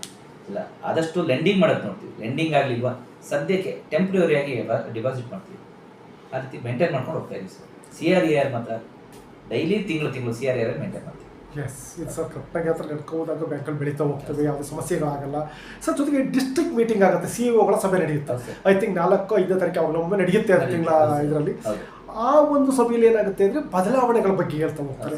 ಅದು ಸಹಕಾರಿ ಇಲಾಖೆಯಲ್ಲಿ ಯಾವ್ದಾದ್ರು ಹೊಸ ನಿಯಮ ಬಂದಿದ್ರೆ, ಅಥವಾ DCC ಬ್ಯಾಂಕಿಂದ ಏನಾದ್ರು ಒಂದು ಹೊಸ ತಂದಿದ್ರೆ, ಏನಾದರೂ ನೀವು ಮಾಡ್ಕೋಬೇಕಿದ್ರೆ ಅದನ್ನು ನಿಮ್ಮ ಹತ್ರ ಹೇಳಿ ನಂತರ ಅವ್ರು ಮೇಲೆ ಕಳಿಸ್ತಾರೆ, ಅಥವಾ ಇನ್ನೊಂದು ಮಾಡ್ತಾರೆ, ಸುತ್ತೋಲೆ ಕಳಿಸ್ತಾರೆ. ಬಂದಾಗ ನೀವು ಅದು ಬದಲಾವಣೆ ತರಬೇಕಾಗುತ್ತೆ. ಸಾಮಾನ್ಯವಾಗಿ ಎಲ್ಲ ಬ್ಯಾಂಕ್ಗಳು ಏನಾಗುತ್ತೆ ಅಂದರೆ ವಿತೌಟ್ ಅಧ್ಯಕ್ಷ ಅಥವಾ ಆಡಳಿತ ಮಂಡಳಿ ಪರ್ಮಿಷನ್ ಮಾಡುವಂತಿಲ್ಲ, ಮಾಡೋಣ ಅವ್ರು ಪರ್ಮಿಷನ್ ತಗೊಳ್ಳೇಬೇಕು. ಸೊ ಹಾಗಾಗಿ ಅದು ನಿಜವಾಗ್ಲೂ ಕೆಲವು ವೇಳೆ ತೊಂದರೆ ಆಗ್ತದೆ. ಈಗ ನೀವು ನಾಳೆ ಇಲ್ಲಿ ಇಲಾಖೆ ಹೇಳುತ್ತೆ ನಾಳೆಯಿಂದ ನೀವು ಇದನ್ನು ಜಾರಿಗೆ ತರಬೇಕು ಅಂತ, ನೀವು ಅವರು ಅಧ್ಯಕ್ಷರಲ್ಲಿ ಮೀಟ್ ಮಾಡಬೇಕು ಅಂದ್ರೆ ವಾರ ದಿವಸ ಕಳೆದು ಹೋಗುತ್ತೆ, ಮೀಟಿಂಗ್ ಆಗಬೇಕು 1 ತಿಂಗಳು ಕಳೆಯುತ್ತೆ. ನಿಮ್ಮ ಬ್ಯಾಂಕಲ್ಲಿ ಹೇಗಿದೆ ಸರ್ ಇಂಥ ಯಾವ ಥರ? ಏನೇ ಮೀಟಿಂಗ್ ಆದರೂ ಸಾಯಂಕಾಲ ನಮ್ಮ ಅಧ್ಯಕ್ಷರು ಏನಂತ ಸಂಜೆ 6ರಿಂದ 7 ಅಥವಾ 7:30 ಒಳಗಡೆ ಡೈಲಿ ಫೋನ್ ಮಾಡ್ತಾರೆ ಸರ್. ಒಂದು ದಿವಸ ನಾನು ಫೋನ್ ಮಾಡಿಲ್ಲ ಅವ್ರಿಗೆ, ಅವರು ಡೈಲಿ ಫೋನ್ ಮಾಡಿ ಕೇಳ್ತಾರೆ ಇವತ್ತು ಬ್ಯಾಂಕಲ್ಲಿ ಏನಾಯ್ತು, ನಾಳೆ ಏನ್ ಮಾಡ್ಬೇಕು ಅಂತಿದ್ಯಾ, ಇವತ್ತು ಹೋಗಿದ್ಯಲ್ಲ ಏನಾಯ್ತು. ಇದು ಒಂದು ಅಧ್ಯಕ್ಷರಿಗೆ ಜವಾಬ್ದಾರಿ. ಖಂಡಿತ ಸರ್, ಕರೆಕ್ಟ್. ಇದಕ್ಕೆ ನಾವು ಸ್ಪಂದಿಸ್ತೀವಿ, ಸರ್ ಈ ತರ ಆಯ್ತು, ನಾಳೆ ಅದಕ್ಕೆ ಏನ್ ಮಾಡ್ತೀಯಾ ಸರ್, ನಾಳೆ ಈಗ ಮಾಡ್ಬೋದು. ಆಗ ಅವರಿಂದನೂ ನಂದು ಕ್ವಶನ್ ಅವ್ರದ್ದು ಆನ್ಸರ್, ಅವ್ರದ್ದು ಕ್ವಶನ್ ನಂದೆ, ಆಗ ಒಂದು ನಾವು ತೀರ್ಮಾನಕ್ಕೆ ಬರ್ತೀವಿ. ಇಲ್ಲ ಬೋರ್ಡ್ ಮೀಟಿಂಗ್ ಕರಿಬೇಕು, ಇಲ್ಲ ಬೇಡ ನಾವೇ ಡಿಸೈಡ್ ತಗೋಣ, ನೆಕ್ಸ್ಟ್ ಬೋರ್ಡ್ ಮೀಟಿಂಗ್ ಅಂತ ಅಪ್ರೂವ್ ತಗೋಣ, ಈ ತರ ತೀರ್ಮಾನ ತಗೊಂಡು ಹೋಗ್ತೀವಿ ಸರ್. ಅಧ್ಯಕ್ಷರು ಮತ್ತೆ CEO ಕೋಆರ್ಡಿನೇಟರ್ ಹೋದ್ರೆ ಯಾವ ಪ್ರಾಬ್ಲಮ್ ಬರಲ್ಲ ಸರ್. ನಿಜವಾಗ್ಲೂ ಸರ್, ಯಾಕೆಂದರೆ ಎಲ್ಲ ನಾನು ತುಂಬ ಸಂಘಗಳು ನೋಡಿದ್ದೇನೆ. ಇಲ್ಲೇನಾಗುತ್ತೆ ಅಂದರೆ ಒಬ್ರಿಗೊಬ್ರಿಗೆ ಸಂಬಂಧನೇ ಇರಲ್ಲ. ಇನ್ನೂ ಕೆಲವು ಸಂಘಗಳಿದ್ದಾವೆ, ನಾನು ಬ್ಯಾಂಕಲ್ಲಿ ಬೆಳೆದಿದ್ದಾವೆ, ಅಲ್ಲಿ ಅಧ್ಯಕ್ಷರಿಗೆ ಏನಂದ್ರೆ ಏನೂ ಗೊತ್ತಿಲ್ಲ ಸರ್. ಜಾವಗಲ್ ಐತಿ ನೀವು ಕೇಳಿದ್ರೆ ಎಲ್ಲೂ ಗೊತ್ತಿಲ್ಲ. ಜಾವಗಲ್ ಅಂತ ಒಂದು ಊರಿದೆ, ಹಾಸನ ಜಿಲ್ಲೆ ಬೇಲೂರು ಅರಸೀಕೆರೆ ತಾಲೂಕು. ಇಲ್ಲಿ ಅಲ್ಲಿ ಒಂದು ಬ್ಯಾಂಕ್ ಇದೆ, ಚೆನ್ನಾಗಿ ಪರವಾಗಿಲ್ಲ, ಚೆನ್ನಾಗಿದೆ, ಬಾಡಿಗೆ ಎಲ್ಲ ಬರುತ್ತೆ, ಅದರಲ್ಲಿ ನಡ್ಕೊಂಡು ಹೋಗ್ತಾ ಇದೆ, ಚೆನ್ನಾಗಿದೆ ಬ್ಯಾಂಕು, ತೀರಾ ಏನೋ ಕಳಪೆ ಬ್ಯಾಂಕ್ ಅಲ್ಲ. ಆದರೆ ಅಲ್ಲಿ ನಾನು ಇಂಟರ್ವ್ಯೂ ಮಾಡೋಕ್ಕೆ ಕೂತ್ಕೊಂಡ್ರೆ ಅಧ್ಯಕ್ಷರಿಗೆ ಬಾಯಿ ಬಿಟ್ಟು ಮಾತಾಡ್ಲಿಕ್ಕೆ ಗೊತ್ತಿಲ್ಲ, ಮಾತಾಡ್ಲಿಕ್ಕೆ ಬರ್ತಾ ಇಲ್ಲ, ಸೈನ್ ಹಾಕ್ಲಿಕ್ಕೆ ಬರಲ್ಲ ಅವ್ರಿಗೆ. ನಮ್ಮ ಸಬ್ಸ್ಕ್ರಿಪ್ಷನ್ ಮಾಡ್ಕೊಂಡಂತ ಇದಕ್ಕೆ ಒಂದು ಇದು ಮಾಡಿ ಸರ್ ಅಂತ ಆದರೆ ಎಲ್ಲ ಇದು ಮಾಡ್ಕೊತಾರೆ ಅಷ್ಟೇ, ಇನ್ನೇನು ಮಾತಾಡಲಿಲ್ಲ. ಯಾಕೆಂದ್ರೆ ಕಾರಣ ಏನಂದರೆ ಅನ್ಎಜುಕೇಟೆಡ್, ವಿಚಾರ ಗೊತ್ತಿಲ್ಲ ಅವರಿಗೆ. ಹಾಗಾಗಿ ನಿಜವಾಗ್ಲೂ ಇಲ್ಲಿ ಏನಾಗ್ತದೆ ಅಂದರೆ ನಿಮ್ಮ ಎರಡೂ ಕೂಡ ಇಲ್ಲಿ ಈಕ್ವಲ್ ಆಗಿದ್ದಾವೆ. CEOನೂ ಆಕ್ಟಿವ್ ಆಗಿದ್ದಾರೆ, EYSL ಅಧ್ಯಕ್ಷರು ಆಕ್ಟಿವ್ ಆಗಿದ್ದಾರೆ. ಇವೆರಡೂ ಕೂಡ ನಿಮ್ಮ ಬ್ಯಾಂಕಿನ ಬೆಳವಣಿಗೆಗೆ ಪೂರಕವಾಗಿದೆ ಅಂತ ನಾನು ಹೇಳ್ತೇನೆ ಸರ್. ಸರ್ ಜೊತೆಗೆ ಇನ್ನೊಂದೇನೆಂದರೆ ನಿಮ್ಮ ಅಸೆಟ್ ಅಂದರೆ ನಮಗೆ ಚರಾಸ್ತಿ ಬೇಡ, ನಿಮ್ಮ ಹಣ ಒಡವೆ ಎಕ್ಸೆಟ್ರಾ ಅದನ್ನು ನಾವು ಕೇಳಲ್ಲ, ಬೇಕಾಗಿಲ್ಲ ನನಗೆ. ಯಾಕೆಂದ್ರೆ ಕೆಲವು ವೇಳೆ ಸೀಕ್ರೆಟ್ಸ್ ಇರುತ್ತೆ, ಹಾಗಾಗಿ ಅದನ್ನು ನಾವು ಕೇಳಲ್ಲ. ನಿಮ್ಮ ಸ್ಥಿರ ಆಸ್ತಿ ಇವತ್ತಿನ ಮುಖಬೆಲೆ ಇಲ್ಲಿಯ ಮಾರ್ಕೆಟ್ ವ್ಯಾಲ್ಯೂ ಪ್ರಕಾರ, ಇಲ್ಲಿ ಸ್ಥಳೀಯ ಮಾರ್ಕೆಟ್ ವ್ಯಾಲ್ಯೂನಲ್ಲಿ ಇವತ್ತಿನ ಮುಖಬೆಲೆ ಎಷ್ಟು ಅಂದಾಜು ಪ್ರಾಪರ್ಟಿಯನ್ನು ಹೊಂದಿದ್ದೀರಾ ಸರ್? ಸರ್ ನಮ್ಮ ಬ್ಯಾಂಕ್ 30 ಕೋಟಿ ಪ್ರಾಪರ್ಟಿ ನಮ್ಮ ಬ್ಯಾಂಕಿಗೆ ಇದೆ ಸರ್. ಬಿಲ್ಡಿಂಗ್ ಸೇರಿದ ಹಾಗೆ ಇದೊಂದು ಬಿಲ್ಡಿಂಗ್ 12 ಕೋಟಿ ಮೇಲೆ ಹೋಗ್ತದೆ ಇವತ್ತು. ಗೌರ್ಮೆಂಟ್ ವ್ಯಾಲ್ಯೂ 12 ಕೋಟಿ. ಇದ್ರ ಎದುರುಗಡೆ ಇನ್ನೊಂದು 13 ಸೆಂಟ್ ಇದೆ, ಅದು 12 ಕೋಟಿಗೆ ಹೋಗ್ತದೆ. 1 ಎಕರೆ ಜಾಗ ನಮಗೆ ಗೋಡೌನ್ ಕಟ್ಟಲಿಕ್ಕೆ ಅಂತ ಇದೇ ಟೌನ್ ಮಧ್ಯದಲ್ಲೇ ಇದೆ. ಟೋಟಲ್ ನಮಗೀಗ ಇದು 17 ಸೆಂಟ್, ಅದು 13 ಸೆಂಟ್ ಪ್ಲಸ್ 1 ಎಕರೆ ಜಾಗ, ಇಷ್ಟು ಅಸೆಟ್ ಇದೆ ಸರ್. ಎಲ್ಲ ಟೋಟಲ್ 30 ಕೋಟಿ ವ್ಯಾಲ್ಯೂ ಪ್ರಾಪರ್ಟಿಯನ್ನು ಇದೆ ಸರ್. ಸರ್ SC ಅಧ್ಯಕ್ಷರಾಗಿ ಸರಿ CEO ಆಗಿ ಕೂತ್ಕೋತೀರಾ, ಕೂತ ಸಂದರ್ಭ ಅವತ್ತಿನ ದಿನ ಮಾತನಾಡೋದು, ಯಾಕೆಂದರೆ ಅದನ್ನು ಮರೀಲಿಕ್ಕಾಗಲ್ಲ. ಬರೆದಿರ್ತಕ್ಕಂಥ ಒಂದು ಕ್ಷಣದ ಬಗ್ಗೆ ನಾವು ಮಾತನಾಡೋದು ಸರ್. ನಾನು ಇಲ್ಲಿ ನಮ್ಮದು ಹಳೆ ಬಿಲ್ಡಿಂಗಲ್ಲಿ CEO ಆಗಿ ನಾನು ಕೂತಿದ್ದೆ ಸರ್. ಅಲ್ಲಿ ಕೂರುವಾಗ ಫಸ್ಟ್ ನನಗೆ ಯೋಚನೆ ಬಂದಿದ್ದು, ಫಸ್ಟ್ ನಮ್ಮ ಬಿಲ್ಡಿಂಗ್ ನಾವು ಸರಿ ಮಾಡೋದು. ಯಾಕೆಂದ್ರೆ ಇವತ್ತೊಂದು ಯಾವುದೇ ಒಂದು ನಾವು ಒಂದು ಚಿಕ್ಕದಾಗಿದೆ, ಜನ ಒಳಗಡೆ ಬರ್ಲಿಕ್ಕೆ ಒಂದು ಹಿಂಸೆ ಪಡ್ತಾರೆ. ಖಂಡಿತ ಸರ್, ಅದಾಗಬಾರ್ದು. ನಾವು ಒಂದು ನ್ಯಾಷನಲ್ ಬ್ಯಾಂಕ್ ನಾವು ಬೆಳಿಬೇಕು. ನಮ್ಮ ಹತ್ರ ದುಡ್ಡಿದೆ, ದುಡ್ಡು ಬರ ಇಲ್ಲ, ಆದರೆ ನಮ್ಮ ಬಿಲ್ಡಿಂಗ್ ಚೆನ್ನಾಗಿಲ್ಲ. ಇದು ನಮ್ಮ ಪ್ರಾಬ್ಲಮ್ ಆಗಿತ್ತು. ಅವತ್ತೇ ಡಿಸೈಡ್ ಮಾಡಿ ಸರ್, ನಾವು ಒಂದು ಒಳ್ಳೆ ಬಿಲ್ಡಿಂಗ್ ಕಟ್ಟಿ ನಾವು ನ್ಯಾಷನಲ್ ಬ್ಯಾಂಕ್ ಅಂತ ಬೆಳಿಬೇಕು. ಆ ಏಮ್ ಪ್ರಕಾರ ಕೂತ 5 ವರ್ಷದಲ್ಲಿ ಇಂಥ ಬಿಲ್ಡಿಂಗ್ ಆಗಿದೆ ಸರ್. ಇದಕ್ಕೆ ನನ್ನ ಆಡಳಿತ ಮಂಡಳಿ, ನಮ್ಮ ಅಧ್ಯಕ್ಷರು ಮತ್ತು ನನ್ನ ಸಿಬ್ಬಂದಿಗಳು ಅವ್ರ ಸಾಥಿಂದನೇ ಈ ಬಿಲ್ಡಿಂಗ್ ಆಯಿತು. ಗ್ರೇಟ್ ಸರ್, ನೀವು ನಿಜವಾಗ್ಲೂ ಸರ್. ಕಾರಣ ಏನಂದರೆ ಪ್ರತಿಯೊಬ್ಬ ಕೃಷಿಕ ಖುಷಿ ಪಡ್ತಕ್ಕಂಥ ವಿಚಾರ. ಯಾಕೆಂದರೆ ಇದು ಅವನು ನಿಮ್ಮದಾಗಲಿ ನಮ್ಮದಾಗಲಿ ಇನ್ನೊಬ್ಬರದಾಗಲಿ ಅಲ್ಲ, ಪ್ರತಿಯೊಬ್ಬ ಕೃಷಿಕರ ಈ ಭಾಗದ ಏನು ಕೃಷಿಕರಿದ್ದಾರೆ ಅವರು ಪ್ರತಿಯೊಬ್ಬರು ಖುಷಿ ಪಡ್ತಕ್ಕಂಥ ವಿಚಾರ. ಯಾಕೆಂದರೆ ಸರ್ ಎಲ್ಲರೂ ಕೂತ್ಕೋತಾರೆ ಸರ್, ಪ್ರತಿಯೊಬ್ಬರು ಬಗ್ಗೆ ಕೂತ್ಕೊಂಡು ಇಂಟರ್ವ್ಯೂ ಮಾಡ್ತಾರೆ, ಆದರೆ ಮಾಡ್ತಕ್ಕಂಥ ರೀತಿ ಬೇರೆ ಬೇರೆ ಇರುತ್ತೆ. ಆ ಬೇರೆ ಬೇರೆಯಲ್ಲಿ ಯಾವ ಉತ್ತಮ ಅಂತ ಹೆಚ್ಚು ಮಾಡ್ತಾರಲ್ಲ ಸರ್, ಅದು ಉತ್ತಮ. ಯಾಕೆಂದರೆ ಆ ಚೇರ್ಮನ್ ನೀವು ಒಬ್ಬರೇ ಎಲ್ಲ ಕೂತಿದ್ದು, ನಾನೇ ಮೊದಲ ಶಿವ ಸಾರ್ ಇನ್ನೇನು ಮಾಡಲಿಕ್ಕಾಗತ್ತೆ ಅಂತ ಹೇಳುವಂತಿಲ್ಲ, ತುಂಬ ಜನ ಬಂದಿದ್ದಾರೆ, ಆದರೆ ಆ ಯೋಚನೆ ಬಂದದ್ದು ನಿಮಗೆ. ಸೊ ಹಾಗಾಗಿ ಆ ಒಂದು ಇದಿದೆಯಲ್ಲ ಸರ್, ಅದನ್ನೇ ಕ್ರಿಯೇಟಿವಿಟಿ ಅಂತ ಕರಿತೀವಿ. ಆ ಕ್ರಿಯೇಟಿವ್ ಆಗಿ ಯಾರು ಕೆಲಸವನ್ನು ಮಾಡ್ತಾರೋ ಅವರು ಬ್ಯಾಂಕನ್ನು ಬೆಳೆಸ್ತಾ ಹೋಗ್ತಾರೆ. ಸರ್ ನಾನು ಬಿಟ್ಟಿರ್ತಕ್ಕಂಥ ವಿಚಾರ ತುಂಬ ಇರ್ಬೋದು ನಿಮ್ಮ ಎಕ್ಸ್ಪೀರಿಯನ್ಸಲ್ಲಿ. ನೀವು ನಾನು ಬಿಟ್ಟಂಥ ವಿಚಾರ, ನಾನು ಕೇಳದೇ ಇರೋಂಥ ವಿಚಾರ ನೀವು ಹೇಳಬೇಕು ಅನ್ಕೊಂಡಿದ್ದು, ನಾನು ಕೇಳದೇ ಇರ್ತಕ್ಕಂಥ ವಿಚಾರ ಇದ್ರೆ ಹೇಳಿ ಸರ್. ಸರ್ ನಮ್ಮ ಬ್ಯಾಂಕ್ ಈಗ ಇಲ್ಲಿವರೆಗೆ ಏನು ಬಂದಿದೆ, ಇದರ ಮೇಲೆ ನೆಕ್ಸ್ಟ್ಗೆ ನಮ್ಮ ಮೆಂಬರ್ಸಿಗೆ ಒಂದು ಕರೆಂಟ್ ಬಿಲ್ ಕಟ್ಟಲಿಕ್ಕಾಗಲಿ, ಒಂದು ಫೋನ್ ಬಿಲ್ ಕಟ್ಟಲಿಕ್ಕಾಗಲಿ, ಅಥವಾ ಫ್ಲೈಟ್ ಟಿಕೆಟ್ ಅಥವಾ ಟ್ರೈನ್ ಟಿಕೆಟ್ ಅಥವಾ ಬಸ್ ಟಿಕೆಟ್ ಏನೇ ಬೇಕು, CSC common service centre open ಮಾಡಬೇಕು ಅಂತಿದ್ದೀವಿ. ಅದೊಂದು ಓಪನ್ ಮಾಡಿ ಸರ್. ಎಲ್ಲ ಸರ್ವಿಸ್ ನಮ್ಮ ಮೆಂಬರ್ಸಿಗೆ ಏನು ಬೇಕು ಅವ್ನು ಕೂತು ಜಾಗಕ್ಕೆ ನಾವು ಸರ್ವಿಸ್ ಕೊಡಬೇಕು ಅಂತೇಳಿ ಒಂದು ಏಮ್ ಇದೆ ಸರ್. ಅದು ಸಕ್ಸಸ್ ಆಗುತ್ತೆ. ಅದಕ್ಕೆ ಸಪ್ರೇಟ್ ಬಿಲ್ಡಿಂಗ್ ಮಾಡ್ಕೊಂಡಿದ್ದೀವಿ, ಅದು ರೂಮ್ ಇದೆ, ಸ್ವಲ್ಪ ಇನ್ವೆಸ್ಟ್ಮೆಂಟ್ ಆಗಬೇಕು, ಅದು ಮಾಡ್ತೀವಿ. ಇನ್ನೊಂದು 2 ತಿಂಗಳಲ್ಲಿ ಜನರ ಬಳಿ ಒಳಗಡೆ ಅದನ್ನು ನಾವು ಮಾಡಿ ಇದು ಲೋಕಾರ್ಪಣೆ ಮಾಡ್ತೀವಿ ಸರ್.